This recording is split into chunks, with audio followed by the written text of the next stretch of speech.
तुरंत बाद सभी का ध्यान एक और कैंपस घोषणा पर गया। यह घोषणा प्रोफेसर तंग के नाम से जारी की गई थी। इसमें उन लोगों की सूची दी गई थी जिन्होंने परीक्षा पास कर नया अनुसंधान परियोजना का सदस्य बनने का हाथ चीनी अक्षर पाया था।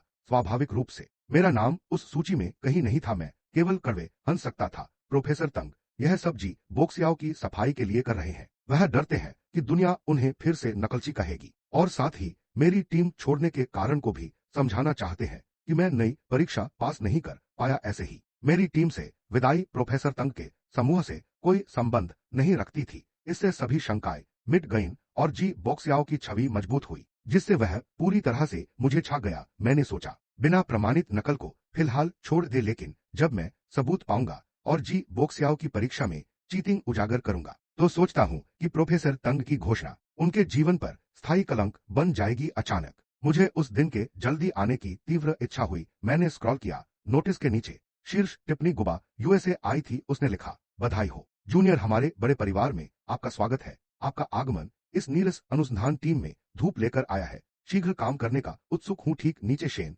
नियांजिया की टिप्पणी थी। उसके शब्द हमेशा की तरह फरेबी और झूठे थे। मैंने सिर्फ एक नजर डाली और जोर से हंस पड़ा। एक समय था जब मैं भोलेपन से मानता था कि शेन नियांजिया केवल मुझसे ही सुंदर बातें कहती है। उसकी तारीफें और प्रशंसा केवल मेरे लिए थी। जब तक मैं पूरी टीम द्वारा नफरत और निकाल दिया गया तब तक। तभी मैंने देखा कि शेन नियांजिया के शब्दों के पीछे छिपा हुआ दूषित चेहरा क्या था।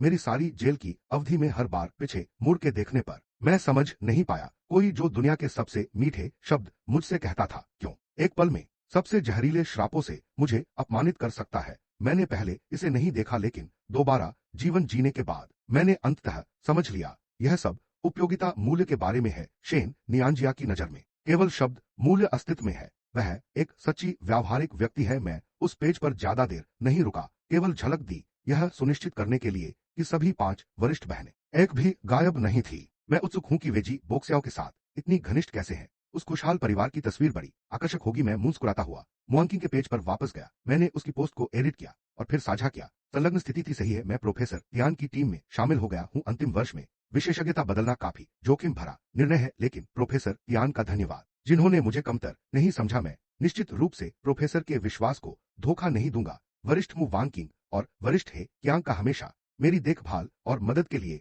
धन्यवाद। सभी का साथ मेरे लिए फिर से शुरू करने का आत्मविश्वास लाया है। वास्तव में आभारी हूं। जहां तक मेरा सवाल है, मेरी विशेषज्ञता बदलना पिछली जिंदगी के दुखद भाग्य को बदलने की पहली सीढ़ी है, लेकिन दूसरों के लिए वर्तमान में केवल एक भूखा कुत्ता हूं जिसे अभी निकाला गया हो। प्रोफेसर तियान की जगह केवल एक अस्थायी शरणार्थी शिविर है। फिर भी इसने मुझे जोरदार तौर पर इस धन्यवाद संदेश को पोस्ट करने पर मजबूर किया। बाहर वालों की नजर में यह केवल मेरा एक दयनीय बहाना है। अपनी प्रतिष्ठा बचाने के लिए साइट से लॉग ऑफ होने से पहले मुझे केवल ताने और व्यंग्य ही मिले। ठीक नीचे किसी ने मजाकिया टिप्पणी की, लगता है ग्रेड में शीर्ष स्थान अब बदलने वाला है। चलो तालियां बजाए। हमेशा सबके प्रति इतनी ठंडी एक्टिंग करता है। सोचता है वह कितना बड़ा है। अब निकाला गया तो हुआ ना, तुम्हारा ही भुगतना है। जूनियर जी से तुलना में तुम उसकी पहुंच से बहुत दूर हो। भगवान की कसम, तुमने मेरी देवी गु को वर्षों तक मोहित किया। आखिरकार उसकी आंखें खुल गईं। तुम्हें तो पहले ही हटा देना चाहिए था। मेरा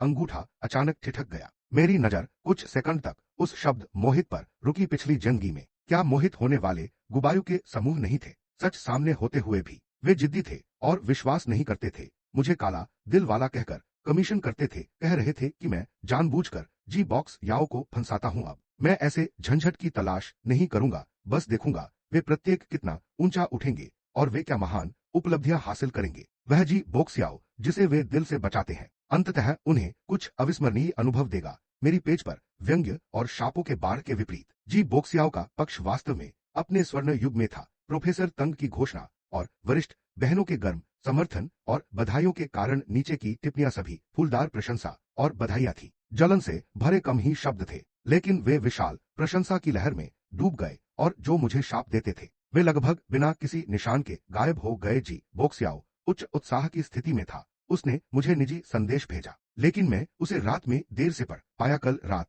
मंच से लॉग ऑफ होने के बाद मैंने तुरंत कंप्यूटर बंद किया और पढ़ाई पर ध्यान केंद्रित किया। मैंने कई नोट्स लिए, लेकिन अभी भी कुछ अनसुलझे प्रश्न हैं। मैं बाद में है क्यांग से स्पष्टता के लिए मिलने की योजना बना रहा हूं। मैंने फोन पकड़कर बाहर जाने का मन बनाया। तभी निजी संदेश पर ठोकर लगी। मैंने उसे खोला जिसमें लिखा था, जी बॉक्स याओ का मेरे लिए संदेश। सीनियर, ऑनलाइन अटकलों के बारे में ज्यादा चिंता मत करो। मुझे विश्वास है कि आपके टैलेंट के साथ आप विषय बदलने के बाद भी पानी में मछली की तरह चमकेंगे। जारी रखो। हंसी। वह भारी हरा चाय टोन बिल्कुल वैसा ही है जैसा पहले था। अगर तुम दिखावा करना चाहते हो तो सीधे कहो। फिर भी उसे इन नकली शब्दों के साथ अभिनय करना पड़ता है। मैंने कुछ पल सोचकर केवल एक शब्द में जवाब दिया, ठीक है। मैं अभी जी बॉक्स याओ से पूरी तरह से कट नहीं सकता, नहीं तो मैं उसकी नकल को कैसे जांचूंगा। जी बॉक्स याओ जितना अधिक सक्रिय होगा उतने ही अधिक अवसर उसे अपनी घातक कमजोरी खोजने को मिलेंगे। मैंने अपना बैग उठाया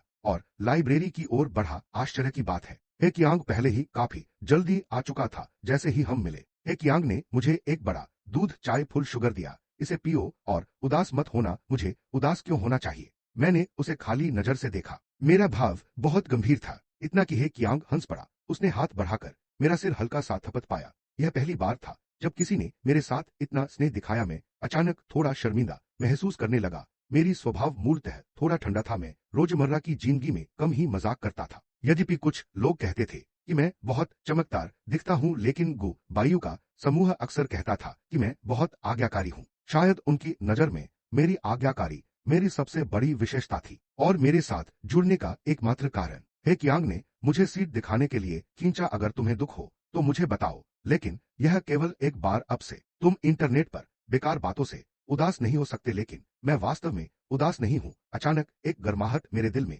दौड़ गई। मेरी नाक में अचानक जलन हुई। मुझे पता है कि हर कोई उत्सुक है कि मैं मजाक बनूं, लेकिन मैं निश्चित हूं कि मेरा चुनाव कभी मजाक नहीं बनेगा। सीनियर, मेरे पास उदास होने का समय नहीं है। कियांग चुपके से मेरी सराहना कर रहा था। 2 साल पहले जब मैंने स्कूल में पहली बार प्रसिद्धि हासिल की, प्रोफेसर तियान की टीम ने पहले ही मुझ पर नजरें बनाई थीं। वे गुप्त रूप से मेरी परीक्षा पत्र और प्रकाशित निबंध देख चुके थे। उस समय प्रोफेसर तियान ने अफसोस जताया था, इतनी अच्छी प्रतिभा तंग के हाथ में गिर गई। इसलिए जब उन्होंने मुझे अस्पताल में फिर से देखा तो प्रोफेसर तियान ने तुरंत मुझे अपनी टीम में लेने में हिचकिचाई नहीं। इसके बाद के घटनाक्रम थोड़े अप्रत्याशित थे पर पूरी तरह आश्चर्यजनक भी नहीं थे। आखिरकार जब से नकल का विवाद कैंपस नेटवर्क पर फटा था, प्रोफेसर तियान ने विशेष रूप से हे कियांग को मुझ पर ध्यान देने को कहा था। उस समय हे कियांग अभी भी असमंजस में था कि असली नकलची कौन है, लेकिन मेरे परिचय और बातचीत के बाद पिछले 2 दिनों में हुए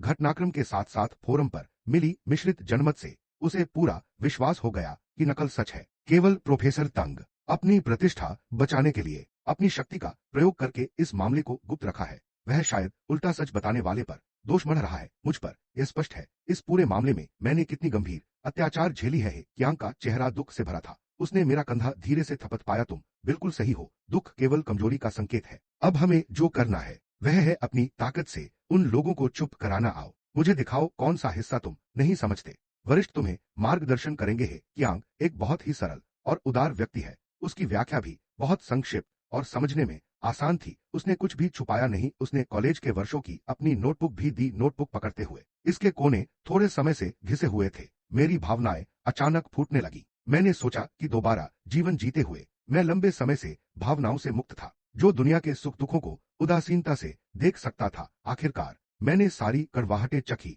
और दुनिया की अराजकता देखी। यह बेदाग दिल राख के समान ठंडा होना चाहिए था, लेकिन ऐसा नहीं था। मैं अभी भी दूसरों की दया से प्रभावित हो सकता हूँ और इस दुनिया में अच्छाई पर विश्वास करना चाहता हूँ। साथ ही यही वह चीज है जिसकी मैं हमेशा लालसा करता था, लेकिन पिछली जिंदगी में कभी नहीं थी। मूल रूप से 5 या 6 साल की उम्र में अनाथ था। मैंने सबसे प्रिय सबको खो दिया था। मुझे अकेले और असुरक्षित जीवन जीना पड़ा। एक छोटे गांव में एक घर ने मुझे खाना दिया, दूसरा ने पानी। कोई वास्तव में मुझसे प्यार या परवाह नहीं करता था। सभी मुझे दुनिया के लिए एक बोझ मानते थे। सभी आशा करते थे कि मैं जल्द ही उस गांव को छोड़ दूं और बोझ मुक्त हो जाऊं। इसलिए मैं पढ़ाई में कभी ढील नहीं देता था। मैं केवल डरता था कि अगर मैं प्रतिभाशाली नहीं हुआ तो लोग मुझसे और नफरत करेंगे। इसलिए मैं पूरी ताकत से पढ़ाई करता था, दिन रात बिना आराम के, केवल एक सोच के साथ कि एक दिन मैं वहां से भाग जाऊं। जब मैं गुबायु के समूह से मिला तो मैंने खुद को दुनिया का सबसे भाग्यशाली व्यक्ति समझा था। इसलिए मैं उस दोस्ती को इतनी गहराई से संजोता था। मैं हमेशा डरता था कि मेरा प्रभाव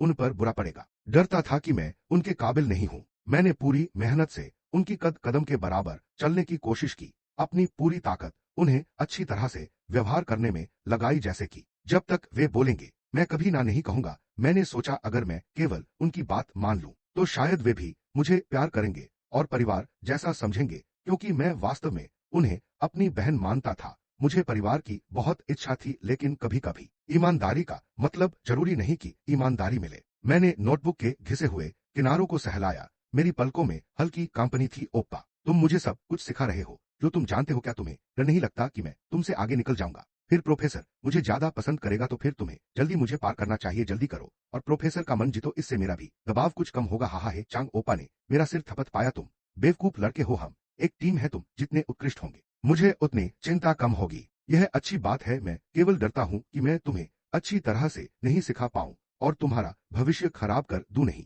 ऐसा नहीं है। मेरी आंखें भर आईं। तुम एक महान शिक्षक हो। पता चलता है कि दुनिया में लोग सच में बहुत अलग हैं। सभी मेरे उन वरिष्ठ बहनों जैसे नहीं हैं। पिछली जिंदगी में जब लियू शियावुन ने मेरी मुख्य विषयों में मदद की, तब उसने मुझे केवल कुछ किताबें दी। किताबों में नोट्स लिखे थे और मैं इतना प्रभावित हुआ कि मेरा दिमाग लगभग खाली हो गया। मुझे लगभग उसका इजहार स्वीकार कर लिया। इसके बाद मैंने दिन रात उसकी मदद की, अतिरिक्त व्याख्यानों में गया, ग्रेजुएट स्कूल की परीक्षा की तैयारी के लिए हजारों नोट्स भरे। अब सोचता हूँ उस समय लू शियावुन ने मुझे केवल किताबें दी, अपनी मूल नोटबुक नहीं। क्या वह मुझसे संदेह करती थी? और उसके बाद कई सालों में वह हर मौका पकड़कर मुझे याद दिलाती रही कि मेरी हर सफलता उसकी मदद की वजह से हुई। मुझे आभारी होना है, पर स्पष्ट रूप से उस मदद के बदले में मैंने कई बार चुकता कर दिया था। मैं उनसे कुछ भी उधार नहीं था। दोपहर में लाइब्रेरी छोड़ते हुए मैंने हे कियांग ओपा को लंच पर बुलाया। नहीं, अपनी पैसा रखो, मैं घर पर खाऊंगा। हे कियांग ओपा ने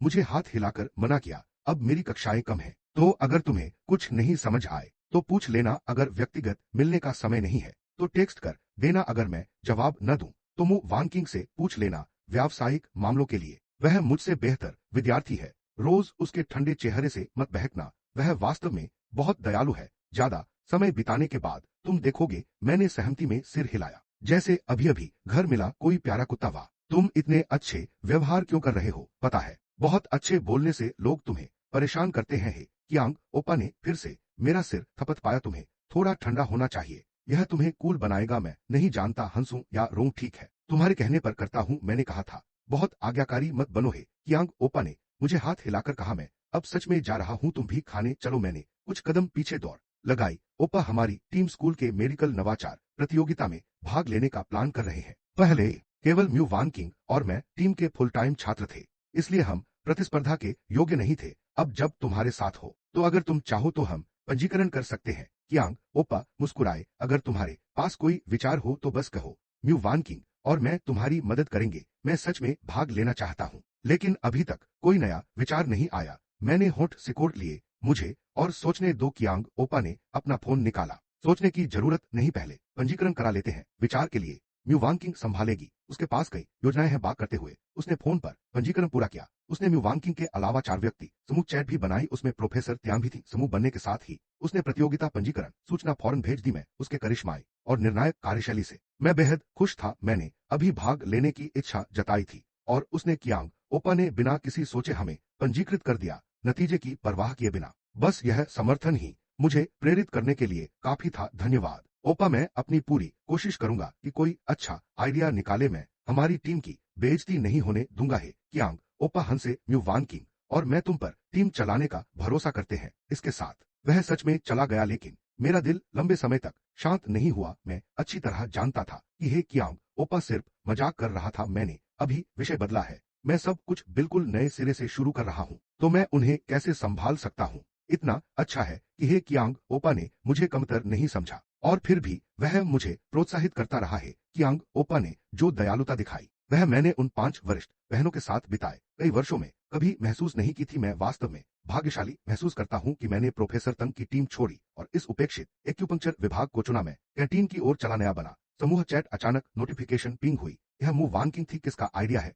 मैंने जवाब दिया, मेरा। मैं प्रतियोगिता में भाग लेना चाहता हूं। क्या ठीक है? क्या तुम्हारे पास दिशा है? म्यू वानकिंग ने तुरंत जवाब दिया। मैंने अपनी आंखें घटाईं। एक विचार अभी मेरी सोच में चमका। यह प्राचीन चिकित्सा अनुसंधान के क्षेत्र में महत्वपूर्ण प्रगति थी। पिछली जिंदगी के कुछ सालों बाद की वहीं पिछली बैठकों में मैंने यह सोचा था, लेकिन मुझे नहीं पता था कि टीम की वर्तमान शक्ति से यह विचार सक्षम होगा। या नहीं, इसलिए जब हे कियांग ओपा ने पूछा तो मैंने कुछ नहीं कहा। थोड़ी देर सोचने के बाद मैंने अपना विचार समूह चैट में भेजा। क्लिनिकल सर्जरी में अक्यूपंक्चर तकनीकों का आवेदन। समूह कुछ देर शांत रहा। मैं सोच रहा था कि क्या और कहना चाहिए। किसी ने हल्के से मेरा कंधा ठोका। मेरा फोन हाथ से छीन लिया गया। क्या देख रहे हो? इतनी गंभीर क्यों हो? फैंग रो झुकी और मेरा फोन देखने लगी। मैंने फोन वापस छीन लिया। कुछ नहीं, क्यों यहाँ हो? नूना, यहाँ तो बंदरगाह है। बेशक, मैं खाने आई हूँ, चलो साथ में खाए। वरिष्ठ बहनों ने तुम्हारे सारे पसंदीदा व्यंजन मंगाए हैं। मैं रुका, तुम सब यह कैसे जानते थे कि मैं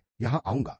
जी बोक्स्याओ ने तुम्हें कैफेटेरिया की ओर जाते देखा, इसलिए उसने पहले से समूह को मैसेज किया था। उसने कहा कि तुमने उसकी कल रात के संदेशों का जवाब नहीं दिया। वह डरता था कि तुम ऑनलाइन अफवाहों से प्रभावित हो, इसलिए उसने हमें कहा कि तुम्हें ठीक से सांत्वना दे। मेरे होंठ के किनारे एक ठंडी मुस्कान आई। अगर उसका मतलब फोरम पर निजी संदेश था तो मैंने पहले ही जवाब दे दिया था। मुझे उसकी चिंता की जरूरत नहीं है और मुझे तुम्हारी सांत्वना भी नहीं चाहिए। मैंने फैंग रो का हाथ झटका। बिल्कुल भी उसके साथ जाने का मन नहीं था। फैंग रो की भौहें गहराई से सिकुड़ गईं। क्या तुम्हें पता है कि सब तुम्हारे बारे में बहुत चिंतित है? आज सुबह हमने इकट्ठा होकर सोचा कैसे तुम्हें मनाए, लेकिन तुम ऐसे क्यों बर्ताव कर रहे हो? क्या तुम अपनी सारी निराशा हम पर निकालना चाहते हो और हमें दुश्मन समझते हो? मैंने फैंग रो की तरफ देखा। वरिष्ठ, सारे समय जो हमने साथ बिताया, तुम मुझे किस तरह का इंसान समझती हो? वरिष्ठ शब्द सुनते ही फैंग रो ठहर गई। ऐसा लग रहा था कि पुराना मैं वापस आ गया था। तुम हमेशा आज्ञाकारी,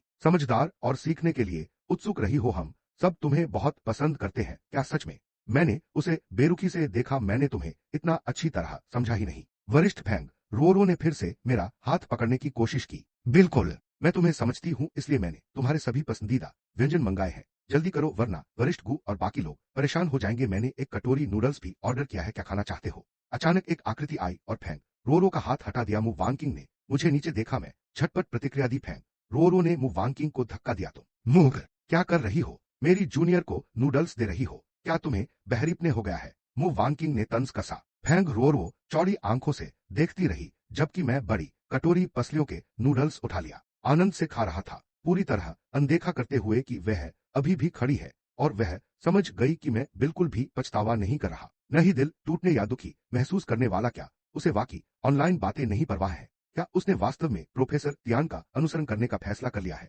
फैंग रो सच में आगे बढ़ना चाहती थी और पूछना चाहती थी कि मैं ऐसा क्यों हो गया हूं? क्या हम पहले की तरह नहीं हो सकते? खुशी खुशी हमें वरिष्ठ बहनें बुलाना, मुझे ऐसा क्यों शिष्ट और दूर रहना पड़ रहा है? यहाँ तक कि ठंडा फैंग रो थोड़ा गुस्से में थी, लेकिन जैसे ही वह आगे बढ़ी, मुंह वानकिंग ने उसे रोका। क्या तुम जानती हो सम्मान क्या होता है? मैं तुम्हें सलाह देती हूँ कि तुम हमारे और चेंग चुआन के बीच हस्तक्षेप न करो। हमारा रिश्ता ऐसा नहीं है जिसे तुम तुलना कर सको। हट जाओ। मुंह वानकिंग ने अपनी भुजाई क्रॉस कर ली। वह मेरे नूडल्स खा रहा है, इसलिए उसे मेरी सुनना होगा। अगर तुम उसे देखना चाहती हो तो लाइन में लगो।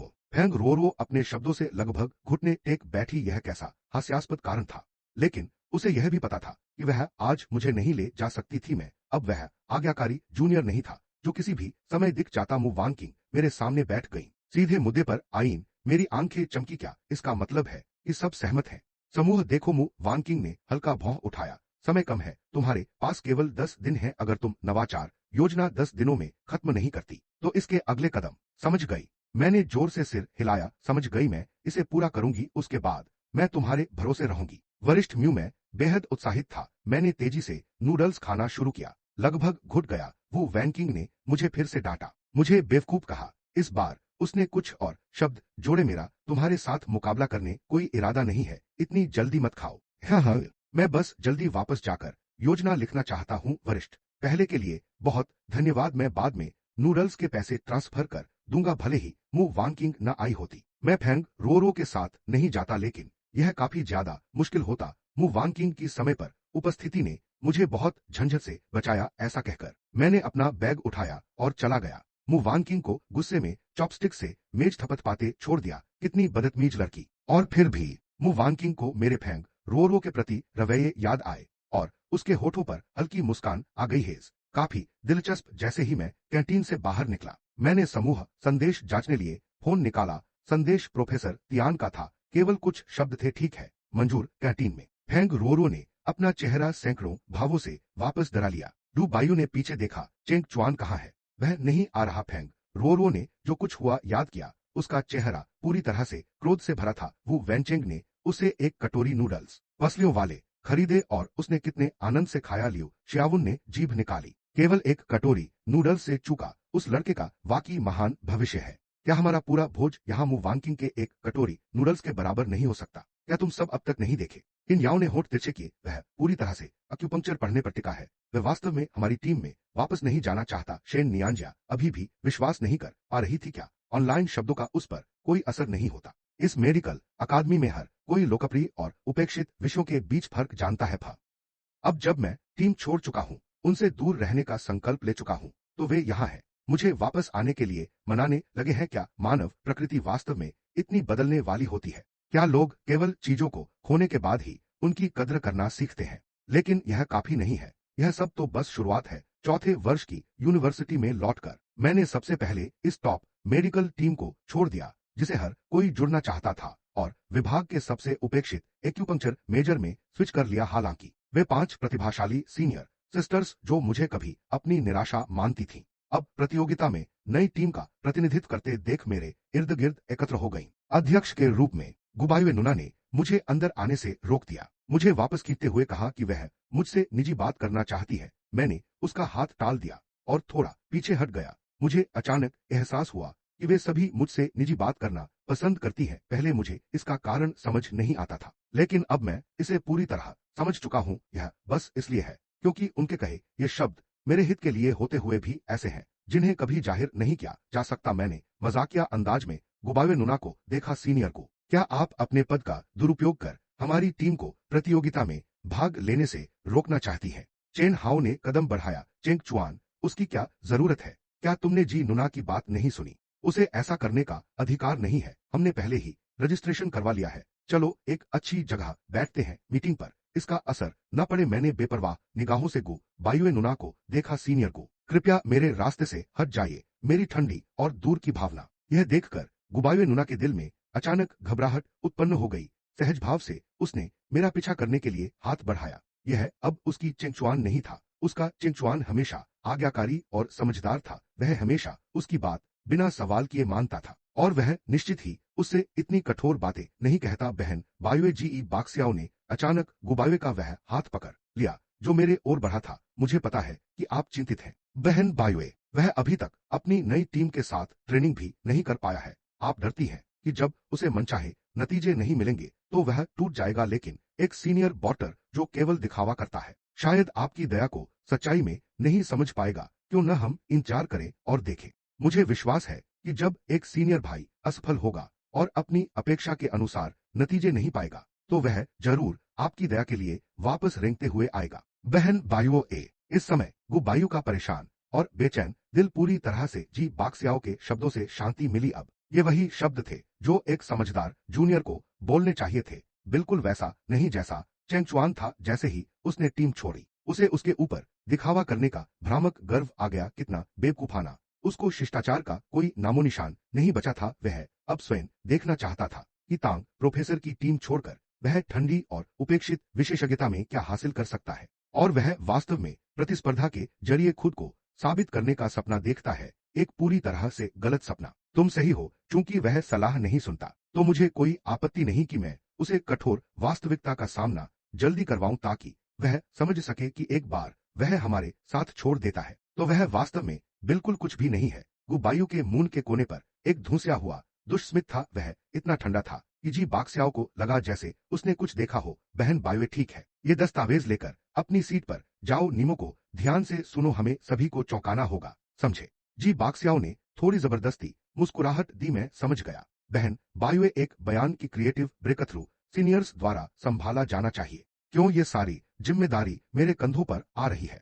जी बाक्सियाओ थोड़ा नाराज महसूस करने लगा। लेकिन मैंने सुना है कि मु वांगक्विंग काफी काबिल है। वह लगभग प्रोफेसर तांग की टीम में शामिल हो गई थी। प्रोफेसर टेन की टीम में आने के बाद उसने काफी प्रगति की है। अब जब वह सीनियर भाई के साथ है, क्या उन्होंने प्रतियोगिता के लिए अपनी नवाचार तैयार कर ली है? शायद वे टीम में सदस्यों की कमी की वजह से अभी तक पंजीकरण नहीं कर पा रहे थे। गुबायुए ने तिरस्कार से नाक सिकोड़ी। वह तो बस कोई है जिसने पहले ही मुझसे हार मान ली है। क्या वह तुम्हारे डरने लायक है? क्या हुआ? क्या तुम सच में डरते हो कि वह सारा क्रिएटिव काम तुम पर डाल देगा? तुम पर गुबाइयों ने उस पर नजर डाली, उसकी आंखों में तिरस्कार छिपा नहीं था। जूनियर, इस टीम के सीनियर्स सिर्फ दिखावा करते हैं। अगर हम एक टॉप रैंक स्टूडेंट चेंग चुआन को उठा सकते हैं तो स्वाभाविक रूप से हम तुम्हें भी पुरस्कार दिलाएंगे। बस इतना सुनो सुनाओ, तुम्हारे पास ऐसे प्रमाण पत्र और पुरस्कार होंगे जो तुम ना उठा सको। जी बाक्सियाओ का चेहरा खुशी से चमक उठा। धन्यवाद बहन बायुए। लेकिन नवाचार के बारे में जी बाक्सियाओ के दिल में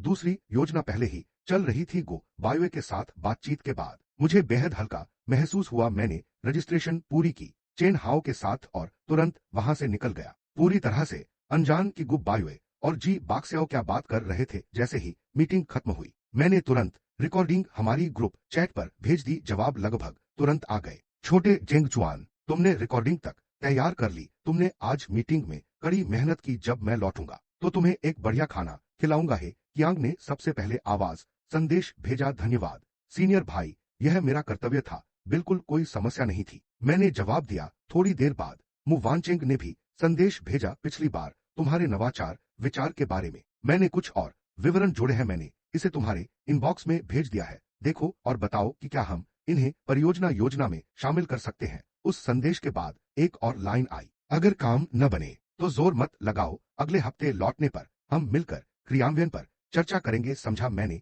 फोन रख दिया। मेरे मुंह के कोने में हल्की मुस्कान उभरी। तुम क्या सोच रहे हो? इतनी बड़ी मुस्कान क्यों? वापस हॉस्टल जाते समय चेन हाओ ने मुझे फोन पर बेवकूफाना मुस्कुराते हुए देखा, इसलिए उसने मुझे छेड़ा। मैंने उसे फोन दिखाया। ग्रुप में सब मेरी तारीफ कर रहे हैं और हम नवाचार परियोजना पर चर्चा कर रहे हैं। मैं सच में बहुत खुश हूं। तुम इतनी मुस्कान केवल थोड़ी तारीफ से। चेन हाओ का चेहरा अचानक नरम पड़ गया। आखिर कब से किसी ने तुम्हें तारीफ की? इस दुनिया में सचमुच कोई न्याय नहीं है। मैंने चमकती मुस्कान दी, लेकिन अब मेरे पास है। मैं वाकई खुश हूं। अच्छा है कि तुम खुश हो, तुम खुश रहने के हकदार हो। चलो चलते हैं चलते हैं, सावधान रहना भी जरूरी है। वे दोनों हॉस्टल लौटे। चेन हाओ ने डोंगझो से जो कुछ हुआ उसका ब्यौरा दिया। मैंने अपना लैपटॉप खोला और अपने निजी ईमेल में जल्दी से मुवेंक्विंग का मेल ढूंढा। पता चला वे नैनो रोबोट्स को एक यांत्रिक रूप में पारंपरिक मैनुअल एक्यूपंक्चर तकनीकों की जगह उपयोग करने का विचार कर रहे थे। आजकल नैनो रोबोट्स चिकित्सा क्षेत्र में व्यापक रूप से लागू हो रहे हैं। अगर एक्यूपंक्चर को यांत्रिक बनाया जा सके तो यह सच में एक क्रांतिकारी नवाचार होगा। मेरी आंखें चमक उठी। अचानक मुझे पता चल गया कि इस प्रस्ताव को कैसे लिखना है। उसी समय गु बायुए और जी बाक्सियाओ भी लैब लौटे जहां उनकी टीम के सदस्य काम कर रहे थे। वे जैसे ही अंदर आए फांग रो जल्दबाजी में उनकी ओर आई। मैंने प्रतियोगिता प्रतिभागी सूची पर चेंग चुआन का नाम देखा। क्या तुम दोनों उससे मिले? सीनियर, क्या तुमने उसे समझाया? क्या उसने मेरी मदद करने की सहमति दी? फांग रो ने गु बायुए की तरफ उम्मीद से देखा। उसकी आंखों में बस गु बायुए ने कुछ कहा तो वह मना नहीं कर सकता। गु बायुए का चेहरा अंधेरा हो गया और वह बिल्कुल जवाब नहीं देना चाहती थी। क्या मैंने तुम्हें पहले नहीं बताया? वह अब हमारी टीम का सदस्य नहीं है। मैंने तुम्हें कहा था कि उस पर अपनी उम्मीदें मत रखो। क्या तुमने अभी तक हार नहीं मानी? क्या तुम्हें सच में चाहिए कि मैं प्रोफेसर तांग को बताऊं कि तुम असमर्थ हो? नहीं नहीं, ऐसा नहीं। सीनियर, कृपया इसे प्रोफेसर तांग से मत कहना, वह चेंग चुआन को ढूंढना बंद करेगा। ठीक है। फांग रो डर के मारे पीला पड़ गई। वह समझ नहीं पाई कि गु बायुए इतना गुस्सा क्यों है। गु बायुए के जाने के बाद फांग रो ने नाराज होकर कहा, उसने स्पष्ट तौर पर मदद का वादा किया था। भले ही तुम मदद चाहती हो, फिर मुझ पर हवा क्यों कर रही हो? जी बाक्सियाओ ने अपने होठों को सिकोड़ते हुए फेंग रो की आस्तीन पकड़ी। सीनियर, बहन बायुए को दोष मत दो, उसने सच में सीनियर भाई को सलाह दी, लेकिन उसने ना केवल सुनने से मना किया बल्कि उसके खिलाफ कई बुरी बातें भी कहीं। बिल्कुल नहीं। फांग रो की सहज भावना उसे विश्वास नहीं करने दे रही थी। चेंग चुआन शायद दूसरों के लिए कठोर हो सकता है, लेकिन वह गु बायुए के प्रति इतना कठोर कभी नहीं बोल सकता। वह हमेशा उससे सबसे ज्यादा मानता था। जी बाक्सियाओ का चेहरा जटिल हो गया। वह गहराई से परेशान लग रहा था। वह बदल गया है। अगर तुम मुझ पर विश्वास नहीं करती तो खुद जाकर उससे पूछो, लेकिन मैं सलाह देता हूँ कि अपनी उम्मीद मत बढ़ाओ। वह अब सच में अलग व्यक्ति है, यहाँ तक कि उसका पहनावा भी अलग है। वैसे भी मैं अब इसके बारे में तुमसे बात नहीं करूंगा। अगर तुम उसे खोजने जाना चाहती हो तो जाओ, अच्छा होगा अगर तुम उसे मनाने में कामयाब हो जाओ। मुझे अब प्रतियोगिता के लिए नवाचार पर काम करना है। इतना कहकर वह ऊपर चला गया। जी बाक्सियाओ अपनी मेज पर लौट आया। इस जगह में लैब क्षेत्र के अलावा हर टीम सदस्य के पास एक स्वतंत्र कंप्यूटर और कार्यक्षेत्र था। वह चुपके से चारों ओर देखा और जब देखा कि कोई उस पर ध्यान नहीं दे रहा है तो उसने एक खास वेबसाइट पर क्लिक किया। जब उसने आंतरिक संदेश की सामग्री साफ देखी तो उसका चेहरा तुरंत खिल उठा। उसने पूरे कंटेंट को अपने कंप्यूटर स्क्रीन पर एक दस्तावेज में कॉपी किया। थोड़ी संपादन और ट्रिमिंग के बाद जी बॉक्सियो अचानक उठ खड़ा हुआ और सीधे गुबावे के निजी कार्यालय की ओर भागा। बहन बायुए, मैं एक नया नवाचार बिंदु लेकर आया हूं। शुरुआत में गुबायुए ने ज्यादा ध्यान नहीं दिया। क्या है यह? नैनो रोबोट्स को सेलुलर पैथोलॉजी सर्जरी में लागू करना। जी बॉक्सियो कॉम्प्रोमाइज सोचकर खुश था कि कोई भी इस विचार की उम्मीद नहीं करेगा। गुबायुए की आंखें स्पष्ट रूप से चमकी। यह विचार सच में शानदार है। वापस जाकर अच्छे से सोचो, फिर मेरे लिए एक पूर्ण प्रस्ताव लिखो। जोर जबरदस्ती मत करो। इसे दल की ग्रुप चैट में पोस्ट करो ताकि सभी योजना लिखने में योगदान कर सके। जी बॉक्सियो ने खुशी से जवाब दिया। जी मैडम। हालांकि जैसे ही वह गुबायुए के कार्यालय से बाहर निकला उसकी आंखों में एक दुष्ट चमक झलकी। वह चेंग चुआन का दिमाग आखिर किस चीज से बना है? वह वहां उस ठंडी मरती हुई टीम में शामिल हुआ और पहले ही इतनी शानदार नवाचार लेकर आया, लेकिन ठंडक तो बनी रही। उसे बस चेंग चुआन के विचार को थोड़ा सा ट्वीक करना था, फिर अपने पक्ष से कुछ नए तत्व जोड़ने थे और वह बिना किसी बाधा के उसे मार सकता था। जी बॉक्सियो ने दुष्ट मुस्कुराहट दी। ओह चेंग चुआन, मैं सच में तुम्हारा धन्यवाद करता हूं। वह पहले से ही पुरस्कार मंच पर खड़ा होने की कल्पना कर सकता था और उस समय उसका मुंह प्राइसलेस होगा। जी बॉक्सियो अपने स्थान पर लौट आया, उस वेबसाइट पर फिर से लॉग इन करने का इरादा लेकर। एक क्रिएटिव विचार काफी नहीं था, फिर इसके क्रियान्वयन के अगले कदम भी उतने ही महत्वपूर्ण थे। लेकिन उससे पहले कि वह साइट खोलता, क्वीन याओ बाहर से आई। छोटे जूनियर, क्या तुम अपने सीनियर की मदद कर सकते हो? बोलो क्या है? मैं कुछ संदर्भ पुस्तकें खरीदना चाहता हूं लेकिन मेरे पास पैसे कम है। क्या तुम कुछ उधार दे सकते हो? क्वीन याओ ने सोचा कि वह जी बॉक्सियो की प्रतिक्रिया जांचेगी। अगर वह सरल व्यवहार करता है तो अगली बार ज्यादा उधार ले सकती है। जी बॉक्सियो ने हंसते हुए कहा, मुझे लगा कुछ गंभीर होगा। कौन सी किताबें? वह तुम्हारे लिए खरीद देगा। नहीं नहीं, बस थोड़े पैसे उधार देना ठीक रहेगा। क्वीन याओ अंदर ही अंदर बहुत खुश हुई। उसने सोचा कि जी बॉक्सियो इतनी उदार होगी, इसका उसे अनुमान नहीं था। चेंग चुआन जैसा नहीं, उससे थोड़े पैसे उधार लो, वह इसका सबूत संभाल कर रखता है। जी बॉक्सियो ने अपना फोन निकाला। मैं तुम्हें 500 युआन ट्रांसफर करता हूं, यह निश्चित रूप से काफी नहीं होगा। हे नाद, मैंने सुना था कि बहन बायुए ने कहा था मूल पेशेवर सामग्री की कीमत कुछ हजार युआन प्रति सेट होती है। तुम्हें कितने सेट चाहिए? मैं तुम्हें अभी 20,000 भेज देता हूं, अगर जरूरत पड़े तो बताना। जी बॉक्सियो के पास पैसे की कमी नहीं थी, उसकी मासिक भत्ता ही 10,000 युआन था। क्वीन याओ जैसे व्यक्ति को पैसे से नियंत्रित करना सबसे अच्छा था, उससे भी बेहतर उसे अपूर्णीय ऋण में फंसाना, ताकि जब उसे बाद में जरूरत पड़े तो क्वीन याओ निश्चित रूप से उसकी पेपरों की घोस्ट राइटिंग करे, कि परीक्षा की तैयारी में मदद करे। जी बॉक्सियो अपनी योग्यता को अच्छी तरह जानता था, सिर्फ स्वाध्याय ज्ञान से प्रोफेसर तांग की टीम में बने रहना मुश्किल था। उसने फोन पर कुछ बार टैप किया और जल्द ही क्वीन याओ को ट्रांसफर नोटिफिकेशन मिला। क्वीन याओ ने निगलते हुए कहा, यह जूनियर चेंग चुआन से भी ज्यादा आसान लगता है। क्या इसका मतलब है कि उसने नया एटीएम? इस बार 20,000 युआन थे, अगली बार कितना उचित उधार होगा? जी बॉक्सियो के मासूम और दयालु चेहरे को देखकर शायद वह पैसों की वापसी मांगने में भी हिचकेगा, है ना? चेंग चुआन अचानक ऐसा क्यों बदल गया? अगर वह अब भी जी बॉक्सियो जैसा होता तो मेरे पास अब तक 100,000 से अधिक युआन होते। कितना झंझट है नहीं? फिर भी उसे वह बाकी पैसा किसी भी हालत में वापस लेना होगा।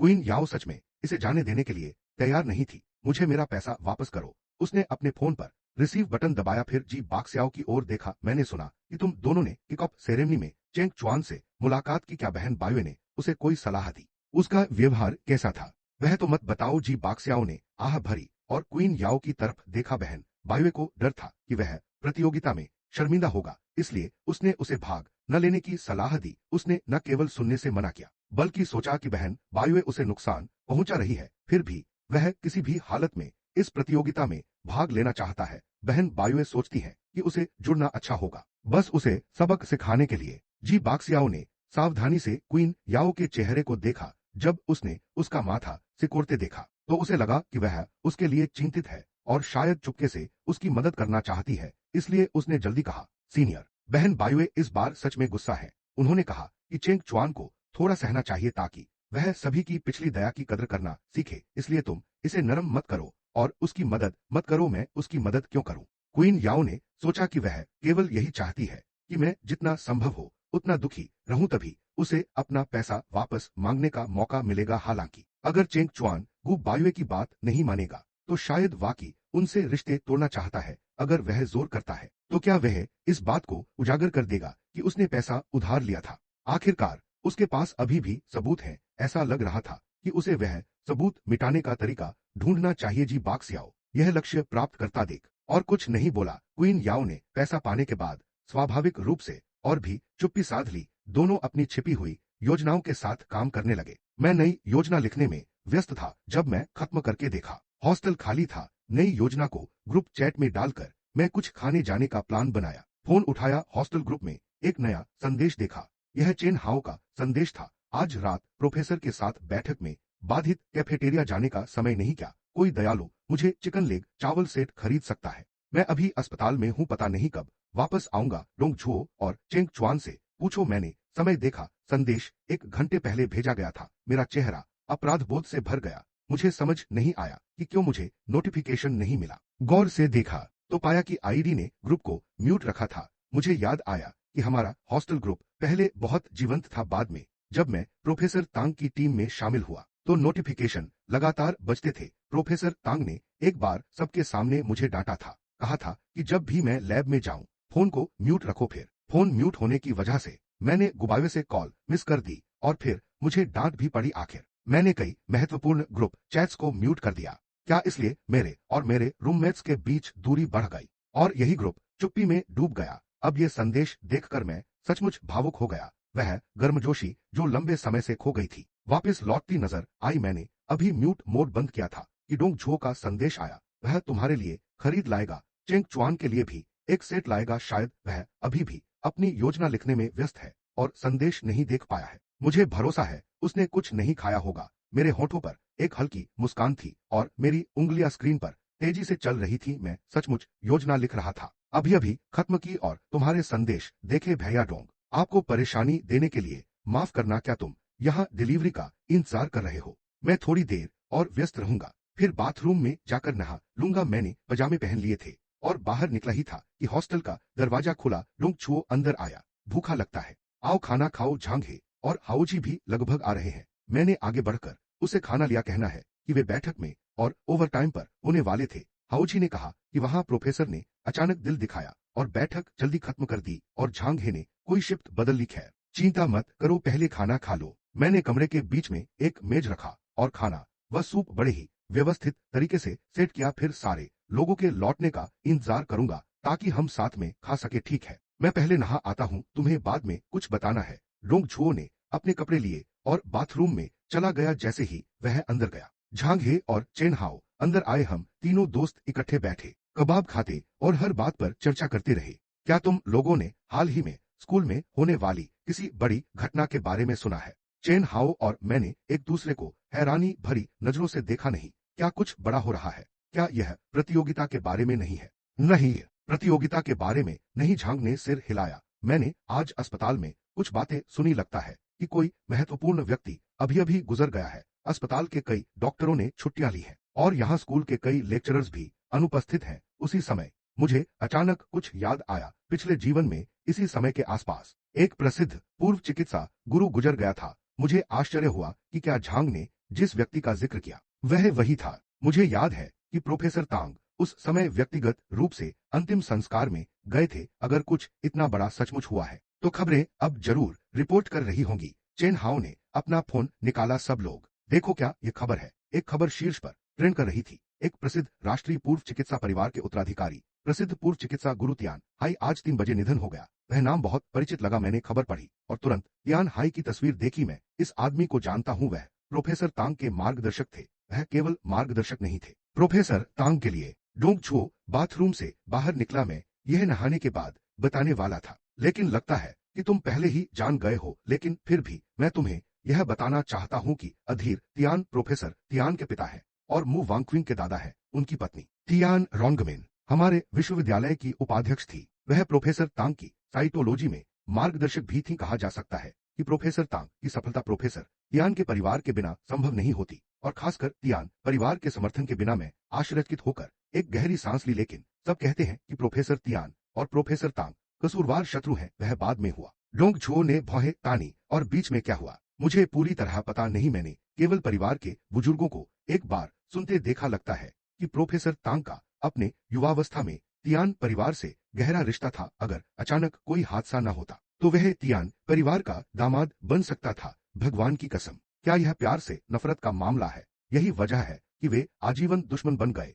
छांग, उसने मुझे गंभीर चिंता से देखा। छोटे चेंग चुआन, मुझे तुम्हारे लिए इतना चिंता क्यों हो रही है? मैंने सिर हिलाया। यह निश्चित रूप से तुम्हारे सोचे हुए जैसा नहीं है। मैं नहीं मानता कि प्रोफेसर तियान और प्रोफेसर तांग का कोई रोमांटिक अतीत था। हालांकि मैं प्रोफेसर तियान के साथ ज्यादा नहीं मिला, फिर भी मैं यह महसूस कर सकता हूँ प्रोफेसर तियान की प्रकृति के अनुसार वह कभी भी किसी प्रोफेसर तांग जैसे व्यक्ति में रुचि नहीं लेती। इसलिए मु वांगक्विंग और हे चियांग पिछले 2 दिन से स्कूल में नहीं है, क्योंकि प्रोफेसर तियान के परिवार में कुछ बड़ा हुआ है। भले ही मैं अभी अभी इस टीम में शामिल हुआ हूँ, मैं भी बड़ा सम्मान देने के लिए अधीर तियान के अंतिम दर्शन करना चाहता हूँ। क्या तुम जानते हो कि अधीर तियान का अंतिम संस्कार कहाँ हो रहा है? मैं अंतिम श्रद्धांजलि देने जाना चाहता हूँ। डोंग झो ने सिर हिलाया। मुझे पता है, मैं कल भी वहां जाने का प्लान बना रहा हूँ। तुम मेरे साथ आ सकते हो। डोंग परिवार चेन सिटी का एक पुराना और शक्तिशाली कुल है। तियान परिवार की तरह मजबूत नींव के साथ उन्हें उसी विशिष्ट सर्कल का हिस्सा माना जा सकता है, जबकि जी और गु जैसे परिवार भी उस दुनिया में प्रसिद्ध हैं। फिर भी डोंग और तियान परिवार की तुलना में वे एक स्तर नीचे थे। अगले दिन सुबह मैंने काले कपड़े पहने और डोंग झुओ के साथ तियान निवास के लिए निकला। जैसे ही हम गंतव्य के करीब पहुंचे, मैं कार से उतरा और एक फूलों की दुकान पर बागानों के फूलों का गुलदस्ता खरीदा। जैसे ही हम पहुंचेंगे, संभवतः मुझे डोंग परिवार के साथ बैठना पड़ेगा। क्या तुम अकेले ठीक रहोगे? डोंग झुओ मेरी ओर मुड़ा और पूछा। मैंने सिर हिलाकर कहा, ठीक है, मैं ज्यादा देर नहीं रुकूंगा। श्रद्धांजलि देने के बाद उनके दादा की मृत्यु ने टियन परिवार पर एक धूसर पर्दा डाल दिया। अब वह खुद को कुछ हल्का महसूस करने लगी थी। मु वांगकिंग ने हल्के से मेरा सिर थपथ पाया। फिर मिलेंगे, इतना कहकर वह तुरंत चली गई। मुझे उसके अर्थ को समझने से पहले छोड़ दिया। जब तक कि मैं मुख्य हॉल में प्रवेश न कर गया, मेरी बारी थी शोक अनुष्ठान करने की। मृतक के प्रति अपनी शोक व्यक्त करने के बाद मैंने अपना सिर घुमाया और देखा कि मु वांगकिंग परिवार के बीच खड़ी है। सम्मान लौटाने के लिए उसकी नजर से मिली, जो अपनी उदासी छिपा नहीं पा रही थी। मुझे लगा कि मुझे कुछ कहना चाहिए, पर मैंने केवल अपने होंठ तरेड़े। केवल 2 शब्द निकाल पाए, नुना। मुझे पता है, धन्यवाद। मु वांगकिंग मेरी भावनाओं को अच्छे से समझती लग रही थी। उसने मेरे कंधे पर कुछ थपकी दी। प्रोफेसर टियन, जो उसके बगल में खड़े थे, उन्होंने भी मुझे देखा। अच्छे लड़के आने के लिए धन्यवाद। लौटते समय मेरा मन भारी दुख से भरा था, ऐसा दुख जो मैंने पहले कभी महसूस नहीं किया था। मैं पूरे गांव की दयालुता से बड़ा हुआ था, लेकिन यह वह गर्मजोशी भरी कहानी नहीं थी जो लोग कल्पना करते हैं। गांव में कोई भी मुझे पसंद नहीं करता था। वे कहते थे मेरी माँ ने मुझे जन्म के तुरंत बाद छोड़ दिया। भाग्यशाली था कि गांव के मुखिया एक दयालु व्यक्ति थे। उन्होंने सोचा कि मैं आखिरकार एक मानव जीवन हूँ। उन्होंने आदेश दिया कि हर घर एक दिन मेरा भोजन करने के लिए बारी बारी ख्याल रखे। गांव वाले सभी बहुत गरीब थे। भले ही मैं ज्यादा नहीं खाता था, कोई भी वास्तव में मुझे पालने को तैयार नहीं था। मुझे स्कूल जाने के लिए अपनी जान को खतरे में डालकर धमकाना पड़ा। मुखिया से बार बार विनती करनी पड़ी, जब तक कि वे अंततः राजी नहीं हो गए। कीमत थी गांव वालों के लिए काम करना, ताकि ट्यूशन जुटा सकूं। कपड़े धोना, खाना बनाना, सुअर पालना, गायों को चराना, ऐसा कोई काम नहीं था जो मैंने नहीं किया हो। बचपन से ही मैंने किसी से प्यार महसूस नहीं किया, इसलिए मैं किसी प्रियजन को खोने के दर्द को समझ नहीं पाया। पर किसी अजीब वजह से जब मैंने मु वांगकिंग की सामान्यतः ठंडी आंखों को उस गहरे दुख से भरा देखा, तो मेरा सीना बहुत तंग महसूस हुआ। मैंने अपना सीना पकड़ा और शहर वापस जाने वाली बस में चढ़ गया। दोपहर तक जब मैं डॉर्म वापस लौटा, तो चैन हाओ ने चिंतित नजर से मुझे देखा। क्या हुआ तुम्हें? मुझे सचमुच पता नहीं। मु वांगकिंग के भाव देखकर मुझे सिर्फ दुख हुआ। मैंने हल्के से अपना सीना मसल लिया। चेन हाओ समझता दिखा। मुझे पता था हमारे चेंग चुआन का दिल दुनिया का सबसे दयालु है। वह दूसरों के दर्द को सहन नहीं कर पाते, ऐसा नहीं है। मैंने मना किया। मैं गुबा यूएस लोगों के प्रति बहुत निर्दयी हूँ, ऐसे लोग जिन्हें मैं कभी माफ नहीं करूंगा। चेन हाओ ने मेरा गाल चुटकी में पकड़ लिया। बेशक तुम उन लोगों के प्रति निर्दयी हो जिन्होंने तुम्हारा बुरा किया। मुझे थोड़ी देर में क्लास जाना है। यहाँ अकेले कैद मत रहो, बाहर जाकर अपने दिमाग को साफ करो। मैं अब क्लास जा रहा हूँ। चेन हाओ ने अपना बैग उठाया और बाहर चला गया। जैसे ही वह गया, मेरी नजर गलती से डेस्क के नीचे एक भूला हुआ खिलौना देख पाई। वह एक लकड़ी की पहेली मॉडल था, एक खरगोश जो एक बार जमा हो जाता। मैं खरगोश वर्ष में जन्मा था। यह मेरा जन्मदिन का तोहफा था। भांग रूरूरो ने मुझे कई साल पहले दिया था। मैं इस छोटे खरगोश को संजोकर रखता था। अब इसे देखकर यह केवल एक बदसूरत दृष्टि है। मैंने उसे डेस्क के नीचे से उठाया और डॉर्म से बाहर निकल गया। डॉर्म के प्रवेश द्वार के ठीक पास एक बड़ा कूड़ेदान था। इस डब्बे में अक्सर ताजा फूलों के गुलदस्ते या विशाल टेडी बेयर होते थे, जो पुरुष छात्रों के असफल प्रेम प्रकट करने के अवशेष होते थे। मैंने हाथ में खरगोश को देखा और अचानक कड़वाहट से हंस पड़ा। वर्षों तक साथ रहना, वे सीनियर्स जो हमेशा मुझे अपना छोटा भाई कहते थे, फिर भी ऐसा लगता है कि उन्होंने मुझे कभी भी 100 युआन से ज्यादा की कोई उपहार नहीं दी। विचार की कला पर महारत हासिल की इस दर्शन को चरम पर ले जाना। फिर भी उनके जन्मदिनों पर वे महंगे आइटम चुनते और मुझे वही खरीदने को कहते, दिमाग को बचाने के बहाने से, ताकि मुझे यह सोच समझकर तनाव न लेना पड़े कि क्या लेना है। अब पीछे मुड़कर देखूं तो मैंने उन्हें जो सबसे सस्ता उपहार दिया था, उसकी कीमत कम से कम 300 युआन थी। मैं स्पष्ट रूप से उनमें सबसे गरीब था। वही पुराने कपड़े पहनता जब तक वे फट न जाते, सबसे सस्ते खाने की हिम्मत करता जब तक सब टूट न जाए। कुछ भी बदलता नहीं था, फिर भी वे इसे बिल्कुल नहीं देखते थे। उसी तरह मुझे धमकाते रहते, अपनी मर्जी के मुताबिक मांगते रहते। और उन्होंने मुझे जो कुछ भी दिया वह सिर्फ प्रोफेसर टांग के छात्र का खोखला खिताब था। आखिरकार वे हाथों हाथ मुझे उस दर्जे से भी वंचित कर दिया। मैं कूड़ेदान के सामने जम गया और खरगोश कूड़ेदान में फेंक दिया। पर विडंबना यह थी कि जैसे ही मैं मुड़ा, मैंने देखा कि फांग रूरूरो वहां खड़ी थी, मेरी तरफ आश्चर्यचकित नजर से देख रही थी। फांग रूरूरो ने मुझे देखा, फिर कूड़ेदान की ओर देखा। ऐसा लग रहा था कि उसकी आंखों पर विश्वास नहीं हो रहा। तुमने अभी क्या फेंका? मैंने फांग रूरूरो के व्यथित चेहरे को देखा और उसे बेहद हास्यास्पद पाया। एक पहेली वाला खरगोश जो केवल 3 साल के बच्चे के लिए उपयुक्त है। छात्रा फांग, क्या आप सच में सोचती हैं कि यह कुछ मूल्यवान है? चेंगचुआन फांग रूरूरो ने सीधे मेरे चेहरे की ओर इशारा किया। उसकी आंखें जैसे जलने वाली थी। तुम कैसे ऐसे हो गए? यह पैसे की बात नहीं है। मैंने इसमें जो दिल लगाया था वह तुम्हारे लिए था। उसकी पागल चिल्लाती हुई पूछताछ का सामना करते हुए सच कहूं तो मुझे बिल्कुल भी परवाह नहीं थी, क्योंकि मैं अच्छी तरह समझता हूं कि बिना स्पष्टीकरण के ठंडा मौन उनके गर्व को सबसे भारी चोट पहुंचाता है। पर जब मैंने उत्सुक भीड़ को इकट्ठा होते देखा तो सोचा कि कुछ बातें स्पष्ट करना चाहिए कि उस खिलौने की तुलना में जो तुमने गैर जिम्मेदारी से खरीदा था, जिसकी कीमत 10 युआन से कम थी, तुम्हें वह नवीनतम मॉडल हैंडबैग खरीदा, जन्मदिन का तोहफा। मैंने मांसों तक मांस छोड़ दिया, केवल इतना बचाने के लिए संघर्ष किया। फिर भी तुमने शिकायत की कि मैंने गलत रंग चुना है, सबके सामने मुझे अपमानित किया। तुम कहती हो कि तुमने यह पहेली खुद बनाई और खुद रंगी, तुमने इसमें इतना समय और प्रयास लगाया, लेकिन इसका तुलना करो बिल्कुल मुझे कितनी भूख सहनी पड़ी। मेरे समय और प्रयास तुम्हारे से कम कैसे हैं? इसके अलावा एक बार दिया तो वह मेरा होता है, अगर मैं अब इसे फेंकता हूं तो वह मेरी बात है। तुम्हें कौन सी हिम्मत है यहां खड़े होकर चिल्लाने की? मेरी नजर बर्फ की तरह ठंडी थी, पूरी तरह से किसी भी स्नेह से खाली। आसपास के छात्र आपस में फुसफुसाने लगे। कोई आश्चर्य नहीं कि छात्र चेंग ने इस बार इतनी निर्णायकता से छोड़ा। पता चला वह अपनी टीम द्वारा धमकाया जा रहा था। क्या वे नहीं कहते थे कि फांग रूरूरो चेंग चुआन के सबसे करीब है? अब देखो, यह सब नकली था। यह सीनियर फांग सच में एक अभिनेत्री है। सस्ते खिलौने के बदले 1000 युआन का बैग सचमुच दयनीय। पुरुष डॉर्म के सामने अधिकांश पुरुष छात्र थे। हर कोई मेरे लिए गहरी सहानुभूति महसूस कर रहा था। एक पल में फांग रूरूरो को बेइज्जत कहा गया। फांग रूरूरो क्रोध से फट पड़ी। चुप रहो तुम सब, तुम्हें क्या पता? हमने कभी उसे परेशान नहीं किया, हम सभी उसकी बहुत परवाह करते थे। वह हमारा जूनियर है। आखिरकार जो कुछ उसने आज हासिल किया, मेरी उपलब्धियां मेरे अपने कौशल का परिणाम है। भले ही अभी स्थिति आदर्श न हो, मैं अब उस टीम से नहीं जुड़ा हूं। मैंने ठंडे अंदाज में उसे काट दिया। छात्रा फांग, मैं सुझाव देता हूं कि आप बोलने से पहले 2 बार सोचे, वरना आप प्रोफेसर टांग की प्रतिष्ठा को नुकसान पहुंचा सकती है। फांग रूरूरो का चेहरा फीका पड़ गया। उसने अचानक गर्दन पर ठंडक महसूस की। वह सच में गुस्से में अंधी हो गई थी। वह यह दावा करने की हिम्मत कर रही थी कि मेरी पिछली उपलब्धियां सब उनकी वजह से हैं। भले लोग मानते थे कि बिना उनकी कोचिंग के, बिना प्रोफेसर टांग की सख्त शिक्षाओं के मैं कक्षा में शीर्ष पर नहीं रह पाता, न ही इतने सारे पेशेवर पुरस्कार जीत पाता। पर अगर ये बातें कही गईं तो कहानी बदल जाएगी, क्योंकि आखिर में मैं टीम का वह एकमात्र गरीब ग्रामीण क्षेत्र का एकमात्र पुरुष छात्र था।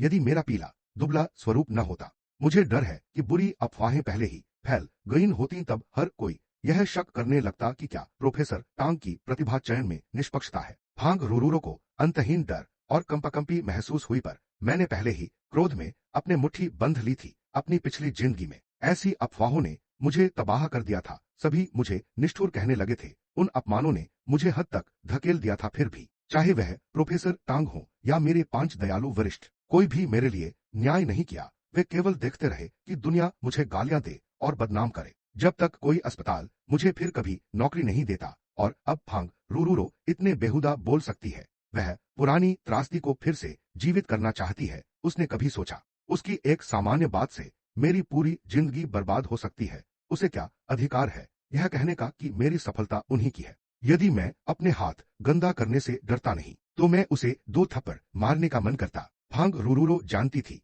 कि मामला इस हद तक पहुंच चुका था। हमारी दोस्ती को ठीक करने का कोई रास्ता नहीं था, पर उसने वह खरगोश जानबूझकर दिया था और मैंने जो बैग दिया वह पूरी तरह से अपनी मर्जी से था। उसने मुझे कभी मजबूर नहीं किया। उसे सच में पता नहीं था कि बैग का पैसा मेरी अपनी कड़ी बचत से आया था। उसने यह स्वेच्छा से किया था। यह पूरी तरह से स्वेच्छा थी। किसी ने भी उसे मजबूर नहीं किया तो उसे क्यों सबका क्रोध और निंदा झेलनी चाहिए। फांग रूरूरो ने अपने चारों ओर घृणित नजरें देखी। उसके दिल में मेरे लिए नफरत चरम पर थी। ऐसा लगता है छात्र जी सही थे, तुम बदल गए हो। मुझे कभी नहीं लगा कि तुम्हारा दिन आएगा जब तुम इतने घिनौने बन जाओगे। तुम्हारे हर शब्द में पैसे की बात होती है। ऐसे सोच के साथ तुम शोध पर कैसे ध्यान दे सकते हो? इसीलिए तुम इस बार जूनियर जी से हार गए। इसीलिए प्रोफेसर टांग ने जूनियर जी को तराशना चुना। यह सब तुमने खुद पर लाया है। मैंने ताना मारा, हंस दिया। छात्रा फांग, तुम्हें क्या याददाश्त में कुछ परेशानी है? मेरी पहली राउंड की मूल्यांकन अंक कक्षा में शीर्ष थे। मैंने केवल थीसिस भाग में हार माना क्योंकि प्रोफेसर टांग को मेरा पेपर पसंद नहीं था। मैं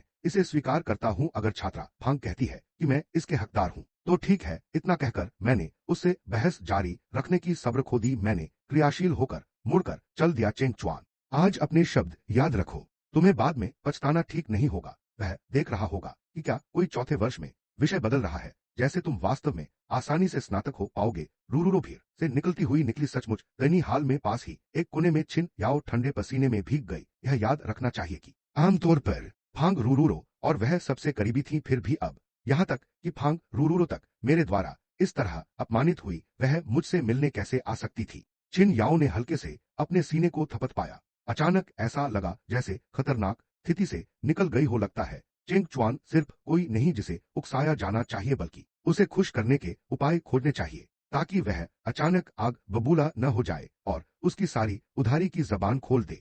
तब वह क्या करेगी? मैं डॉर्म वापस लौट आया, असामान्य रूप से हल्का और तरोताजा महसूस करते हुए। फिर भी मेरी पिछली जिंदगी के दर्द की तुलना में यह मामूली बात वास्तव में कुछ नहीं थी। केवल थोड़ा सार्वजनिक अपमान और वह इसे भी सहन नहीं कर सकती। तब आगे क्या करेगी? फांग रूरूरो को होने वाले प्रतिफल को सोचकर मेरे होठों के कोने पर एक तिरछी मुस्कान आई। अगर वर्तमान फांग रूरूरो के पास शर्म और आत्मसम्मान की कोई झलक बची है तो निश्चित ही ऐसा दिन आएगा जब उसकी सारी शालीनता और गर्व जी बॉक्सियाओ की गंदी योजनाओं द्वारा मिटा दी जाएगी। मैंने कंप्यूटर चालू किया, एक किताब पकड़ी और पढ़ाई में खुद को डुबो दिया। पर मुझे पता भी नहीं था कि फांग रूरूरो का मामला किसी ने बुरे इरादे से फिल्माकर ऑनलाइन अपलोड कर दिया था। वीडियो विद्यालय फोरम पर आग की तरह फैल गया। जल्दी ही फोरम पर असंख्य लोग गपशप करने लगे। वे कहते थे कि प्रोफेसर टांग की टीम में शामिल होने के लिए मैं किसी भी नीच उपाय से नहीं रुकता, यहाँ तक कि उन सीनियर्स के सामने रेंगता और चाटता। नए पोस्ट देखकर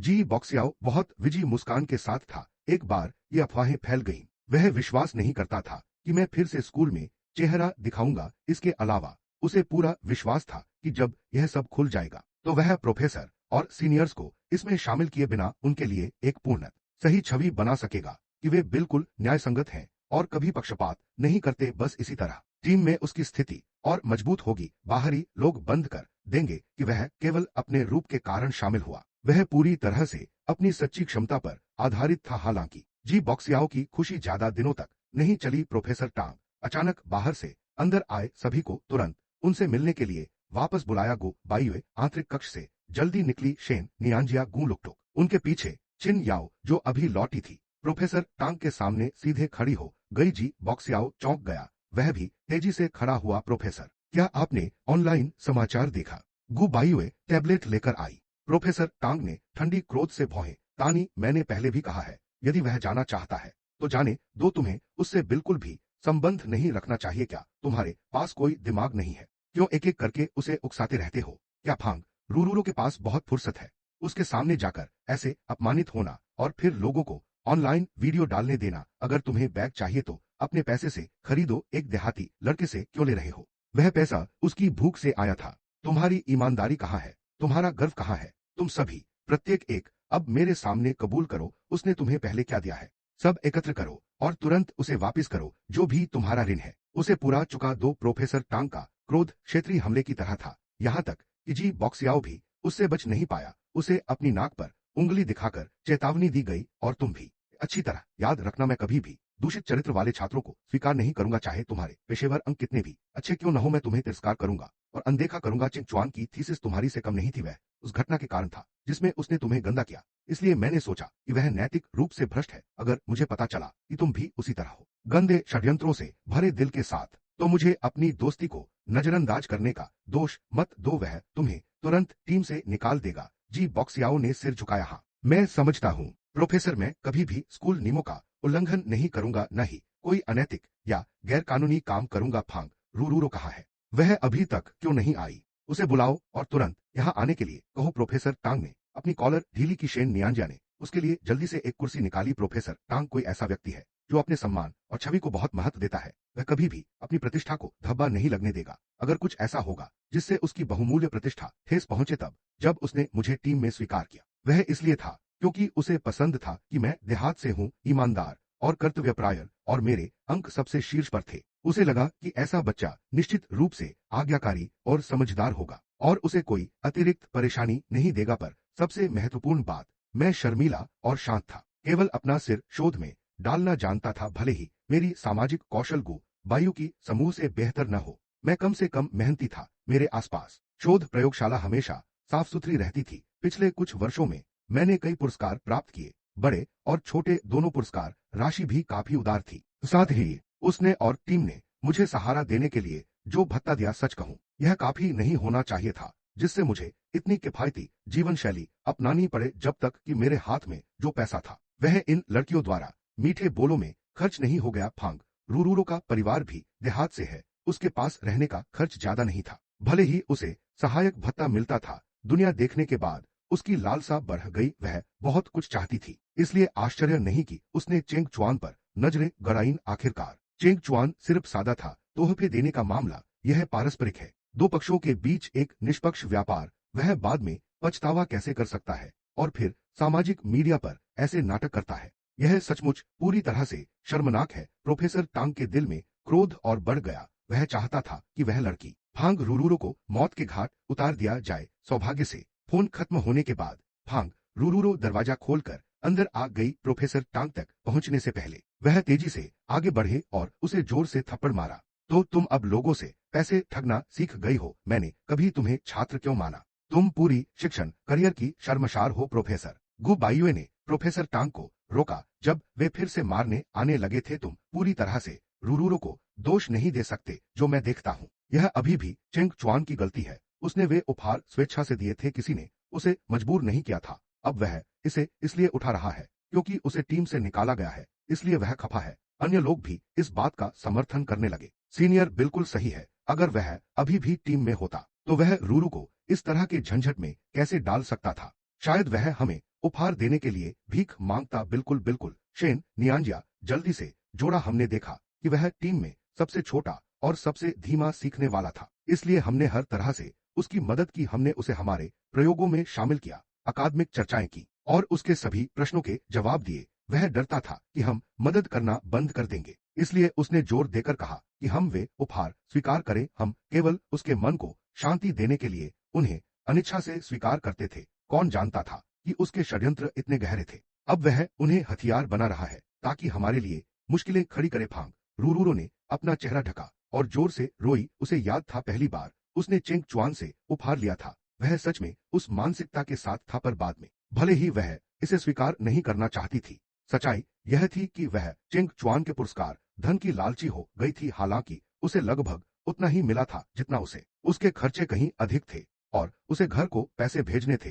वह चेंग चुआन की तरह बिल्कुल अकेली नहीं थी जिसे किसी ने पालना नहीं था। इसके अलावा वे करीबी थे, उसने उसकी खूब मदद की थी, तो वह उसे कुछ अच्छी चीजें क्यों नहीं खरीद सकता था? उसे कभी यह गलत नहीं लगा। आखिरकार जो चीजें उसने उसे दी, भले ही वे ज्यादा कीमत के नहीं थी, उसने उन्हें चुनने में दिल लगाया था। वह ठंडा दिल वाला कायर अब वह सच में चेंग चुआन से मौत तक नफरत करती थी। फांग रूरूरो ने अपने आंसू पोंछे और प्रोफेसर टांग की ओर देखा। प्रोफेसर, मुझे पता है कि मैं गलत थी। जो कुछ भी चेंग चुआन ने मुझे दिया, मैं उसे सब वापस कर दूंगी। मैं उसे फिर कभी परेशान नहीं करूंगी। मुझे प्रोफेसर शर्मिंदा करने के लिए माफ करे। जबकि प्रोफेसर टांग फांग रूरूरो को डांट रहे थे। जी आई बॉक्सियाओ पहले ही अपनी संपर्कों से संपर्क कर चुका था ताकि सारे आरोपात्मक पोस्ट इंटरनेट से मिटा दिए जाएं। प्रोफेसर टांग, जो अपने चेहरा को सबसे ऊपर मानते थे, चेंग चुआन को गालियां देकर उसे बर्बाद करना चाहते थे। ऐसा लग रहा था कि वह योजना विफल हो गई। ठीक है, मैं अभी उसे छोड़ देता हूं, बाद में स्थिति सुधारने का मौका हमेशा रहेगा। तो तुम वास्तव में शर्म महसूस करती हो, लगता है तुम्हारे लिए अभी भी उम्मीद बची है। उसने फांग रूरूरो को ठंडे स्वर में देखा। मुझे पता है कि तुम और चेंग चुआन हमेशा करीबी थे। अब जब वह टीम छोड़ चुका है, तुम्हारा उसके लिए दिल दुख रहा है, इसलिए तुम उसे वापस मनाना चाहती थी। पर मैंने कितनी बार कहा है, मेरे छात्रों में सबसे महत्वपूर्ण गुण अकादमिक नहीं है, यह चरित्र है। वह लड़का बाहर से ईमानदार लगता है, पर वह वास्तव में गंदे षड्यंत्रों से भरा है। वरना वह तुम पांचों को कैसे धोखा दे सकता है कि वे उसकी रक्षा करे। अब जब उसे जो चाहिए था वह नहीं मिला, वह रंजिश पाल रहा है। वह तुम सबको अपने साथ नीचे खींचना चाहता है, फिर भी तुम लड़कियां नरम दिली हो, उसे वापस पाने की कोशिश कर रही हो। देखो, तुम उसकी जाल में फंस गई, इसे याद रखना। अब से तुम उससे मिलने से मना हो। फांग रूरूरो ने सिर झुकाया। हाँ, मैं समझती हूँ, और तुम सब मेरी बात याद रखना। आने वाली प्रतियोगिता की तैयारी पर ध्यान दो कि तुम्हारा मन उस लड़के से परेशान न हो। प्रोफेसर टांग ने ठंडे स्वर में कहा। सब लोग विदा हो जाओ। प्रोफेसर टांग ने हाथ हिलाया, उसका चेहरा थकावट झलक रहा था। अन्य लोग एक दूसरे को देखते हुए हैरान और भ्रमित थे। उन्होंने उम्मीद नहीं की थी कि जो कुछ इतनी तीव्रता से शुरू हुआ वह इस प्रकार अचानक खत्म होगा। खासकर फांग रूरूरो, उसने कभी नहीं सोचा था कि प्रोफेसर टांग उसे और सजा नहीं देंगे। उसने अपना गाल छुआ, उसे लगा कि वह थप्पड़ सही कीमत थी। सभी एक एक करके चले गए। प्रोफेसर टांग ने गुबायुए को पीछे रोका। चेंगचुआन की स्थिति के बारे में तुम क्या सोचती हो? वह स्पष्ट रूप से जानबूझकर जाल बिछा रहा था रूरूरो को आहत करने के लिए। गु बायुए ने कटी हुई आवाज में कहा। वह टीम छोड़ने से नाराज है, जानता है कि भले ही वह वापस आए, हम उस पर भरोसा कभी नहीं करेंगे। वह उन सभी पुलों को जलाना चाहते हैं। डरता है कि लोग कहेंगे कि उसे त्याग दिया गया था। वह अपने आप को सफेद दिखाने के लिए चाले चला रहा है। प्रोफेसर टांग ने सिर हिलाया। तुम उसे कम आंक रही हो। उसे अपने आप को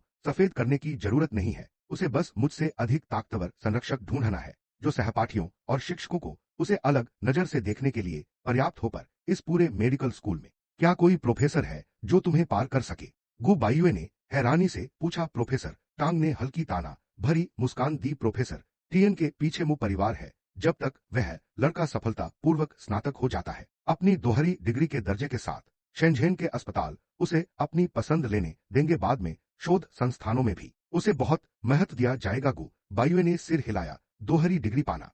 प्रोफेसर टंग मुझे पूरी तरह से छोड़ देंगे। मेरे लिए इसका खर्च बिल्कुल भी उचित नहीं है। इसके अलावा पुनर्जन्म के बाद मैंने पहले ही प्रोफेसर टैंग के समूह से सभी रिश्ते काटने की योजना बना ली थी, इसलिए मुझे उनके लिए जी बॉक्स याओ की गड़बड़ी साफ करने की कोई जरूरत नहीं है। मैं चाहूंगा कि वे वैसे ही साथ बने रहें। वैसे मैंने वास्तव में ऐसा जांच नहीं की जैसा डोंग झुओ ने सुझाव दिया था। यह मेरे पिछले जीवन में हुए घटनाओं के आधार पर एक अनुमान है। मेरे पास स्क्रीनशॉट्स का होना बस इसलिए है ताकि मैं सबसे बुरे हालात के लिए तैयार रहूं। डर है कि भविष्य में ऐसी ही घटनाएं हो सकती हैं। मैंने पहले से कुछ तैयारी कर ली है। इसके अलावा मैं अभी तक उस साहित्यिक चोरी के मामले को साफ नहीं कर पाया हूं। मुझे पहले जांच करनी होगी कि जी बॉक्स याओ और उसके समूह के पीछे वास्तव में कितने लोग हैं जो उनकी मदद कर रहे हैं। सभी ने एक तीव्र सांस ली। तो अब आपकी योजना क्या है? क्या आप जी बॉक्स याओ से बदला लेना चाहते हैं? मैंने सिर हिलाया। छोटी मोटी बदला उसे तकलीफ भी नहीं देगा,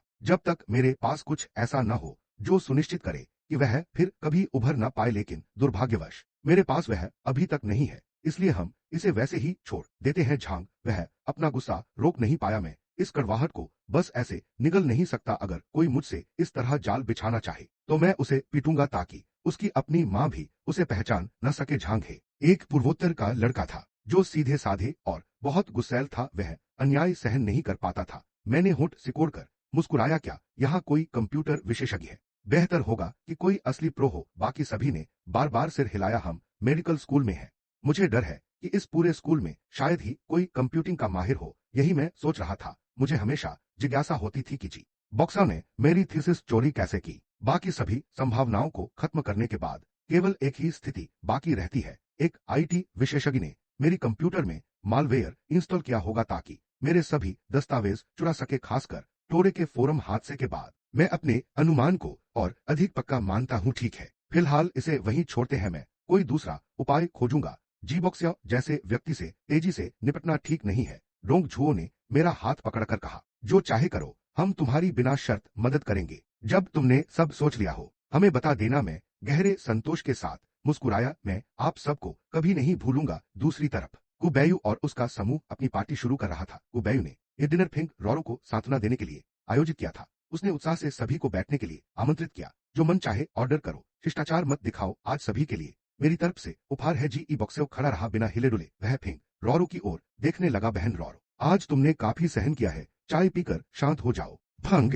रोरो की मुस्कान जबरदस्ती की लगी। कोई बात नहीं प्रोफेसर ने मुझे इतना जोर से नहीं मारा, कृपया प्रोफेसर से नफरत मत करो। गहराई में वह वास्तव में जानता है कि यह तुम्हारी गलती नहीं थी। अब जब वरिष्ठ चेंग अभी टीम से चले गए हैं, प्रोफेसर के लिए उन्हें पढ़ाना मुश्किल हो गया है। जी बॉक्सियो ने अपने होंठ सिकोड़ लिए। उसका चेहरा ऐसा लग रहा था जैसे उसे प्रोफेसर और वरिष्ठों के लिए बहुत गलत महसूस हो रहा हो। इसके अलावा मुझे डर है कि वरिष्ठ अब प्रोफेसर की शिक्षाओं की परवाह भी नहीं करता। मैं तुम्हारे लिए बहुत दुखी हूं वरिष्ठ, तुम हमेशा उसकी देखभाल करने की कोशिश करते हो, फिर भी वह बस। जी बक्सियो ने गहरी सांस छोड़ी। दुख उसके चेहरे पर साफ झलक रहा था। मुझे पता है कि मुझे ये बातें नहीं बोलनी चाहिए थी, लेकिन तुम्हें उसके कारण चिल्लाया, मारा जाना और अपमानित होना देखकर मेरा दिल टूट जाता है। यदि तुम सोचो कि मैं उसकी आलोचना कर रहा हूं, तब भी मुझे सच बोलना होगा। कृपया अपनी प्रतिष्ठा के लिए वरिष्ठ चेंग को फिर कभी मत देखो। हमें ऐसे व्यक्ति से दूर रहना चाहिए, कम से कम हमें दूर रहना तो चाहिए, है ना? उसने गु बैयू को दयालु आंखों से देखा। बहनें एक दूसरे को देखकर मुस्कुराईं और बोली, तुम क्या मूर्ख बातें कर रहे हो? यह साफ है कि चेंग चुआन हमेशा तुम पर निशाना साधता रहा है। तुम हमेशा उससे शांति से साथ रहना चाहती हो, बस वह नहीं जानता कि उसके लिए क्या अच्छा है। तुम्हारी बातें कहने के लिए हम तुम्हें कैसे दोष दें? गु बैयू ने उसे कोमल दृष्टि से देखा। ठीक है, अब उदास मत होना। मुझे विश्वास है कि रोरो ने इस घटना के बाद सबक सीख लिया है। वह उसे फिर कभी नहीं खोजेगी। फंग। रोरो ने पानी की एक बड़ी घूंट पिया। जाहिर है वह ऐसे किसी इंसान को फिर कभी नहीं देखेगा। उसके जैसा निर्दयी जानवर उसे सरने देना चाहिए। जो भी उसकी परवाह करता है वह बेवकूफ है। चिन याओ ने उसका कंधा थपथ पाकर आश्वस्त किया, अगर तुम चाहते हो तो चाहते हो। इतनी कठोर कस्मों की जरूरत नहीं है, इतनी अंतिम घोषणाओं की कोई जरूरत नहीं। अब आगामी प्रतियोगिता की अच्छी तैयारी पर ध्यान दो। आखिर यह रचनात्मक विचार जूनियर जी का था। हमें अगला कदम बिल्कुल सही तरीके से उठाना होगा। मैंने सुना है कि तुम भी स्नातक प्रवेश परीक्षाओं की तैयारी कर रहे हो। अगर इस बार हम ग्रैंड प्राइज जीतते हैं तो यह निश्चित रूप से तुम्हारे परीक्षाओं में बहुत बड़ा प्लस होगा। गु बैयू सहमत होकर सिर हिलाई। चिन याओ सही है, हमें अपनी पढ़ाई पर पूरी तन्मयता से ध्यान देना चाहिए। कल से जो भी फ्री होगा सीधे प्रयोगशाला में जाएं। ठीक है, मिलकर हमारी प्रतियोगिता प्रविष्टि को अंतिम रूप दें। गु बैयू की यह बात सुनकर जी बक्सियो ने गुप्त सांस छोड़ी। लगता है कि कुछ समय के लिए कोई भी चेंग चुआन की तरफ देखना भी पसंद नहीं करेगा। अगला लक्ष्य यह प्रतियोगिता है। उसे इस प्रतियोगिता के जरिए चेंग चुआन को अपने पैर के नीचे कुचलना होगा। उसे सभी अध्यापक और छात्रों के लिए हंसी का पात्र बनाना होगा। उसे पछताना होगा कि उसने हाल ही में क्या किया। कड़वे आंसुओं के साथ तब वह वही होगा जो घुटनों के बल आकर टीम में वापस लौटने के लिए विनती करेगा। देखते हैं वह उसे अपने मनमाफिक सताया और संवारा करेगा। वह खुशी खुशी अपना भोजन पूरा कर चुका था। रात के 9 बजे से ज्यादा हो चुका था। समूह में सभी थोड़े नशे में थे। वे एक दूसरे की मदद से कैंपस वापस चले। फंग रोरो ने अपने हाथ लियू शियाओयुन के बाह में डाल लिए। बहन शियाओन, इस बार तुम निश्चित रूप से मेरी मदद करो। बिल्कुल, मैं जरूर मदद करूंगी। बताओ तुम चेंग चुआन को सबक सिखाने में कैसे मदद चाहती हो? ओ नहीं, इसका उससे कोई लेना देना नहीं है। वरिष्ठ ने हमें पहले ही बताया है। फिलहाल हमें उसे छूना भी मना है। फंग रोरो ने धीरे से सांस छोड़ी। मैं स्नातक प्रवेश परीक्षाओं की बात कर रही हूँ। वो अध्ययन सामग्री जो मैंने उस समय तुम्हारे लिए तैयार की थी, क्या तुम मुझे वह वापस उधार दे सकती हो? हाल ही में बहुत काम बढ़ गया है, मेरे पास नई सामग्री बनाने का समय नहीं है। लियू शियाओयुन ने धीरे से हंसते हुए कहा। मुझे लगा कुछ गंभीर है। यह आसान है, कोई समस्या नहीं, मैं कल ढूंढकर तुम्हें दे दूंगी। लेकिन मुझे यकीन नहीं कि मैंने उन्हें अभी तक रखा है भी या नहीं। फंग रोरो का दिल अचानक दब गया। इस टीम में लियू शियाओयुन ने कभी सचमुच उसकी इज्जत नहीं की थी, क्योंकि चेंग चुआन ने ही उसे पहले टीम में लाया था। बाद में जब उसकी कौशल और ज्ञान लगभग चिन याओ के स्तर के बराबर पहुंच गई,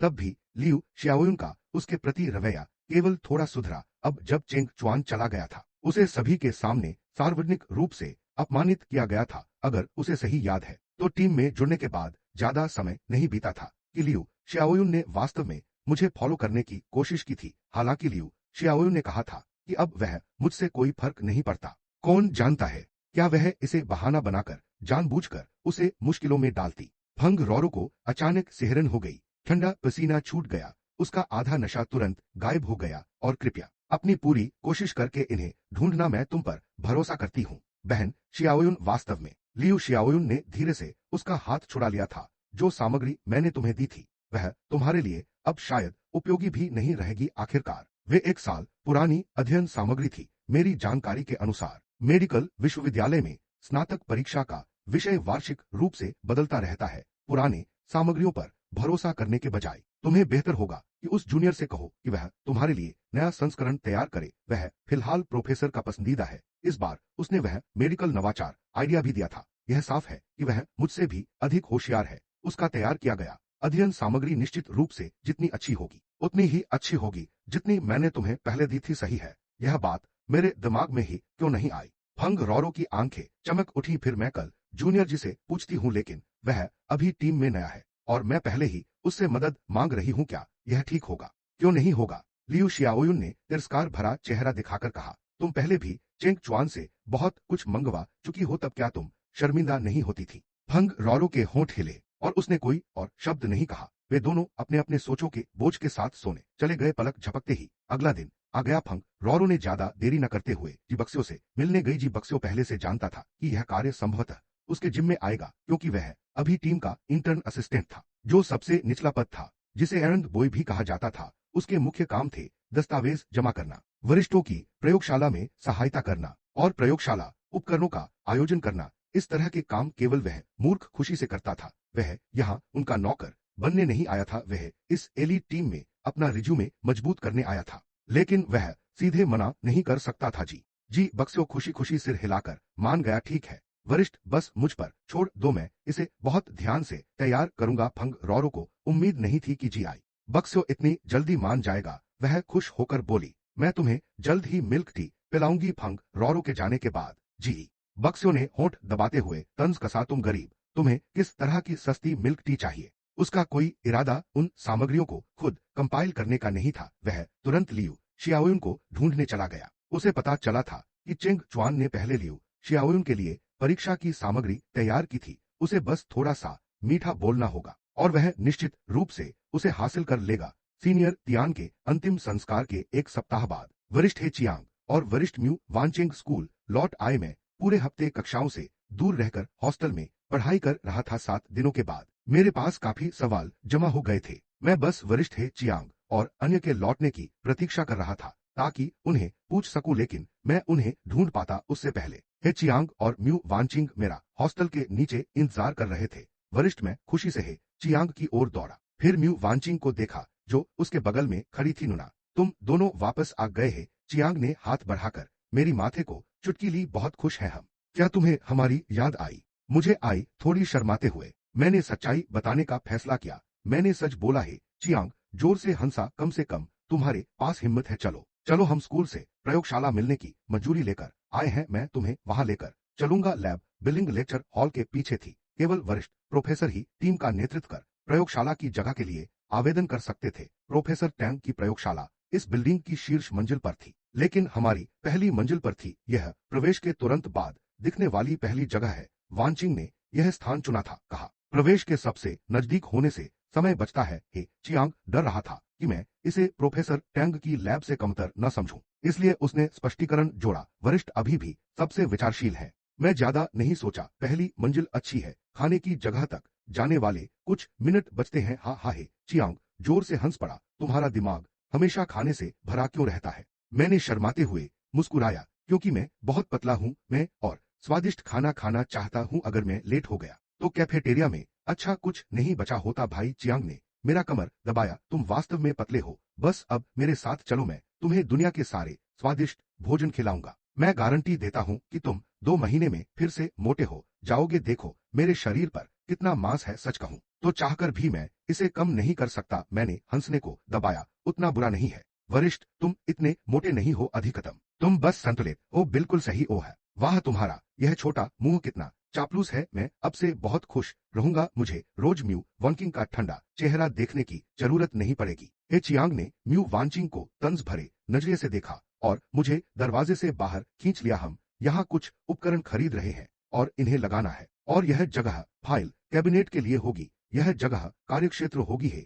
चियांग बताते हुए सब कुछ दिखा रहा था। तुम्हें कैसा लगता है? अच्छा दिखता है क्या? तुम्हें किस तरह की कुर्सी पसंद है? वे तुम्हारी पसंद के आधार पर जल्दी खरीद लेंगे क्या? यह सच में मुमकिन है? मैंने हैरानी से उसकी ओर देखा। मुझे लगा स्कूल ने सभी के लिए एक समान नियम बनाए थे और हम अपनी व्यक्तिगत पसंद नहीं कर सकते। आखिरकार जब मैं प्रोफेसर टैंग के साथ था तब मैंने अपनी पसंद से रंगीन डेस्क फोल्डर खरीदा था। केवल प्रोफेसर टैंग ने मुझे जोरदार डांटा था। उन्होंने कहा कि मेरा कोई संस्कार नहीं है और मैं कार्यालय की समरसता और एकरूपता को बिगाड़ रहा हूं। चकाचौंध और चमकीला। उन्होंने कहा कि मैं एक विद्वान की तरह नहीं दिखता। यह केवल एक फोल्डर था, कैसे यह बिगाड़ सकता है? एकरूपता यह क्यों विद्वानों जैसी नहीं थी?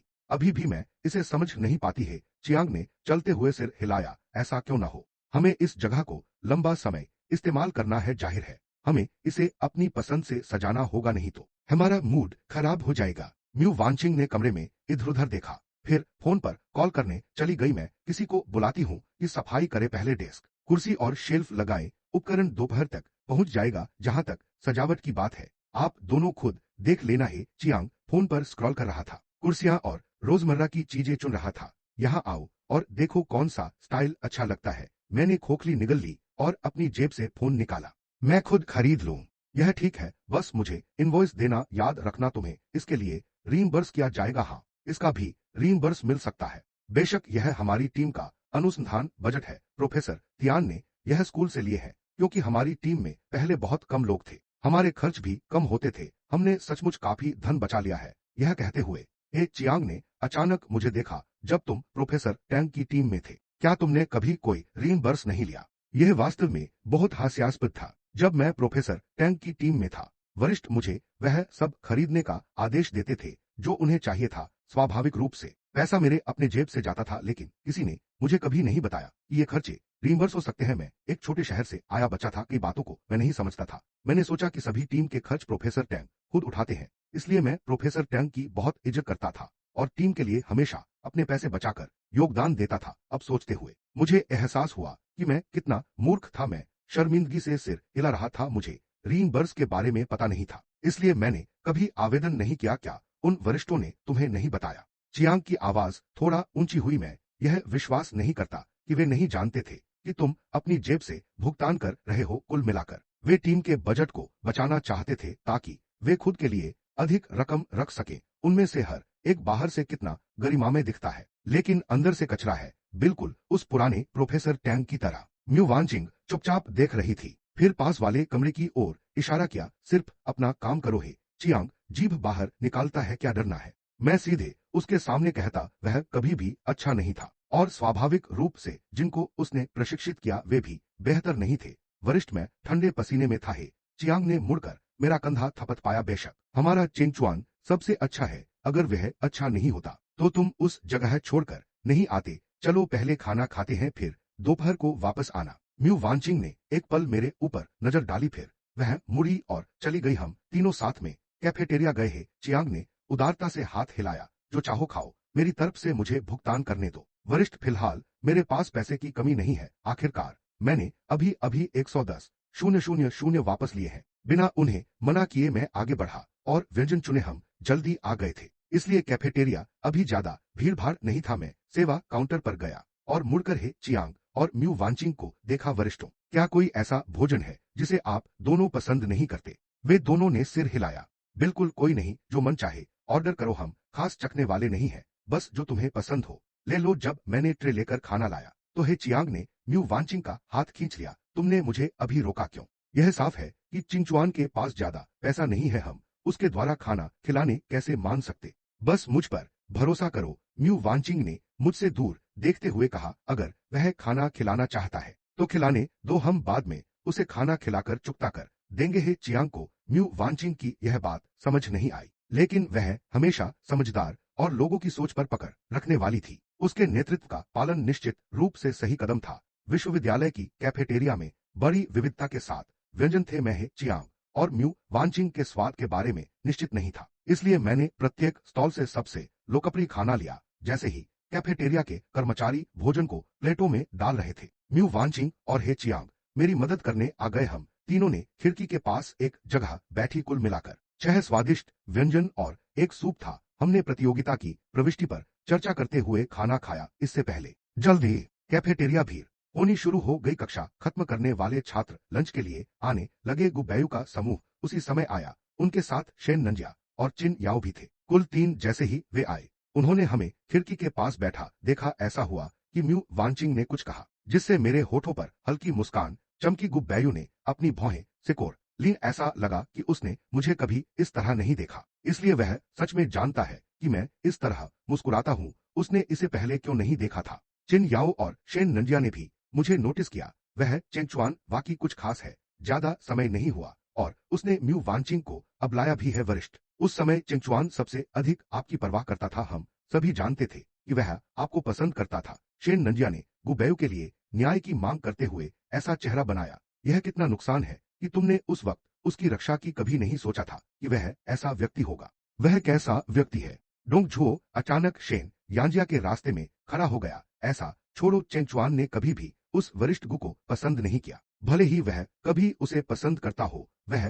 फिलहाल वरिष्ठ म्यू की टीम में है, साथ बैठकर खाना खा रहा है और बात करना सामान्य है। यह तुम्हारे मुंह से सुनकर ऐसा लगता है जैसे चेंगचुआन वरिष्ठ म्यू को बहला रहा है। शेन यांजिया साफ तौर पर आक्रोशित लग रही थी। वह दूसरों के साथ कभी इस तरह नहीं हंसता और बात नहीं करता था। अगर यह बहलाना नहीं है तो क्या है? मेरा मानना है वह बस एक बेहा व्यक्ति है। थप्पड़। डोंगझुओ ने हाथ घुमाकर शेन यांजिया को तेज थप्पड़ मारा। कुत्ते के मुंह में दांत नहीं उग सकते। चेंगचुआन की मेहनत का क्या नुकसान हुआ जब उसने पूरी दिल से तुम सबकी रक्षा की थी, और तुम उसे कैसे जवाब देते हो? तुम जानवर हो, तुम मुझ पर मारने की हिम्मत करते हो। शेन यांजिया ने पलटवार करने के लिए हाथ उठाया, लेकिन गुबैयू ने उसका हाथ कसकर पकड़ लिया। बस करो। गुबैयू की ठंडी नजर डोंगझुओ पर पड़ी। तो यह तुम हो? तुम्हें क्या लगता है ऐसा व्यवहार करने से मैं तुम्हें याद रखूंगा? तब तुम्हें सपना छोड़ देना चाहिए। मैं गुबैयू तुम्हें कभी भी एक पल के लिए भी नजर नहीं दूंगी। तुम सिर्फ एक खोखले दिखावे वाले आदमी हो। चलो। डोंगझुओ इतना गुस्से से कांप रहा था कि उसके होठ फड़क रहे थे। मैंने पीछे से उसका कंधा पकड़ा। ऐसे लोगों पर गुस्सा मत करो, यह मुफीद नहीं है। जब गुबैयू ने मुझे देखा, उसकी आंखों की ठंडक और गहरी हो गई। उसने एक शब्द नहीं कहा, बस मुड़ी और चली गई। म्यू वेनक्सिन ने अपनी बाहें छाती पर क्रॉस कर गुबैयू का रास्ता रोका। गुबैयू हमेशा दूसरों के सामने एक कोमल मुस्कान बनाए रखती थी, जबकि म्यू वांचिंग ज्यादातर समय कठोर रहती थी, बिल्कुल काले और सफेद की तरह। फैकल्टी की 2 महान सुंदरताएं व्यस्त कैफेटेरिया में खड़ी थीं। एक मूक तनावपूर्ण टकराव में मैं सुझाव देता हूं कि तुम दूसरों के मामलों में हस्तक्षेप न करो। गुबैयू की भौहें थोड़ा सिकुड़ी। वह तुम्हारी मदद नहीं कर सकता और वह निश्चित रूप से तुम्हें हराने में मदद नहीं कर सकता। म्यू वांचिंग ने ठंडी हंसी दी। मुझे कभी किसी पर निर्भर रहने की जरूरत नहीं पड़ी, केवल कमजोर लोग ऐसा सोचते हैं। चिन याओ ने एक कदम आगे बढ़ा। क्या तुम उसकी तरफ खड़े हो, लड़ाई खोज रहे हो? स्कूल के सभी लोग जानते हैं कि प्रोफेसर तियान और प्रोफेसर टैंग एक दूसरे से नफरत करते हैं। उनके छात्र और प्रोफेसर तियान के छात्र एक दूसरे को देख भी नहीं पाते थे, लेकिन उन्होंने हमेशा बिना हस्तक्षेप के नियम का पालन किया, क्योंकि उनके विषय अलग थे। वे शायद ही कभी एक ही जगह दिखाई देते थे, इसलिए वर्षों से चीजें काफी शांत रही हैं। यह पहली बार था जब दोनों पक्ष इतने तीव्र रूप से आमने सामने आए थे। दर्शक सोच रहे थे कि यह स्थिति देखकर एक बड़ी लड़ाई होने वाली है। मैं आगे बढ़कर म्यू वांचिंग और हे चियांग के सामने खड़ा हो गया। उनके तीव्र नजरिए को रोकते हुए मैंने गुबैयू की आंखों में सीधे ठंडी दृष्टि डाली। वरिष्ठ गु, शायद आज जब सभी यहाँ इकट्ठे हो,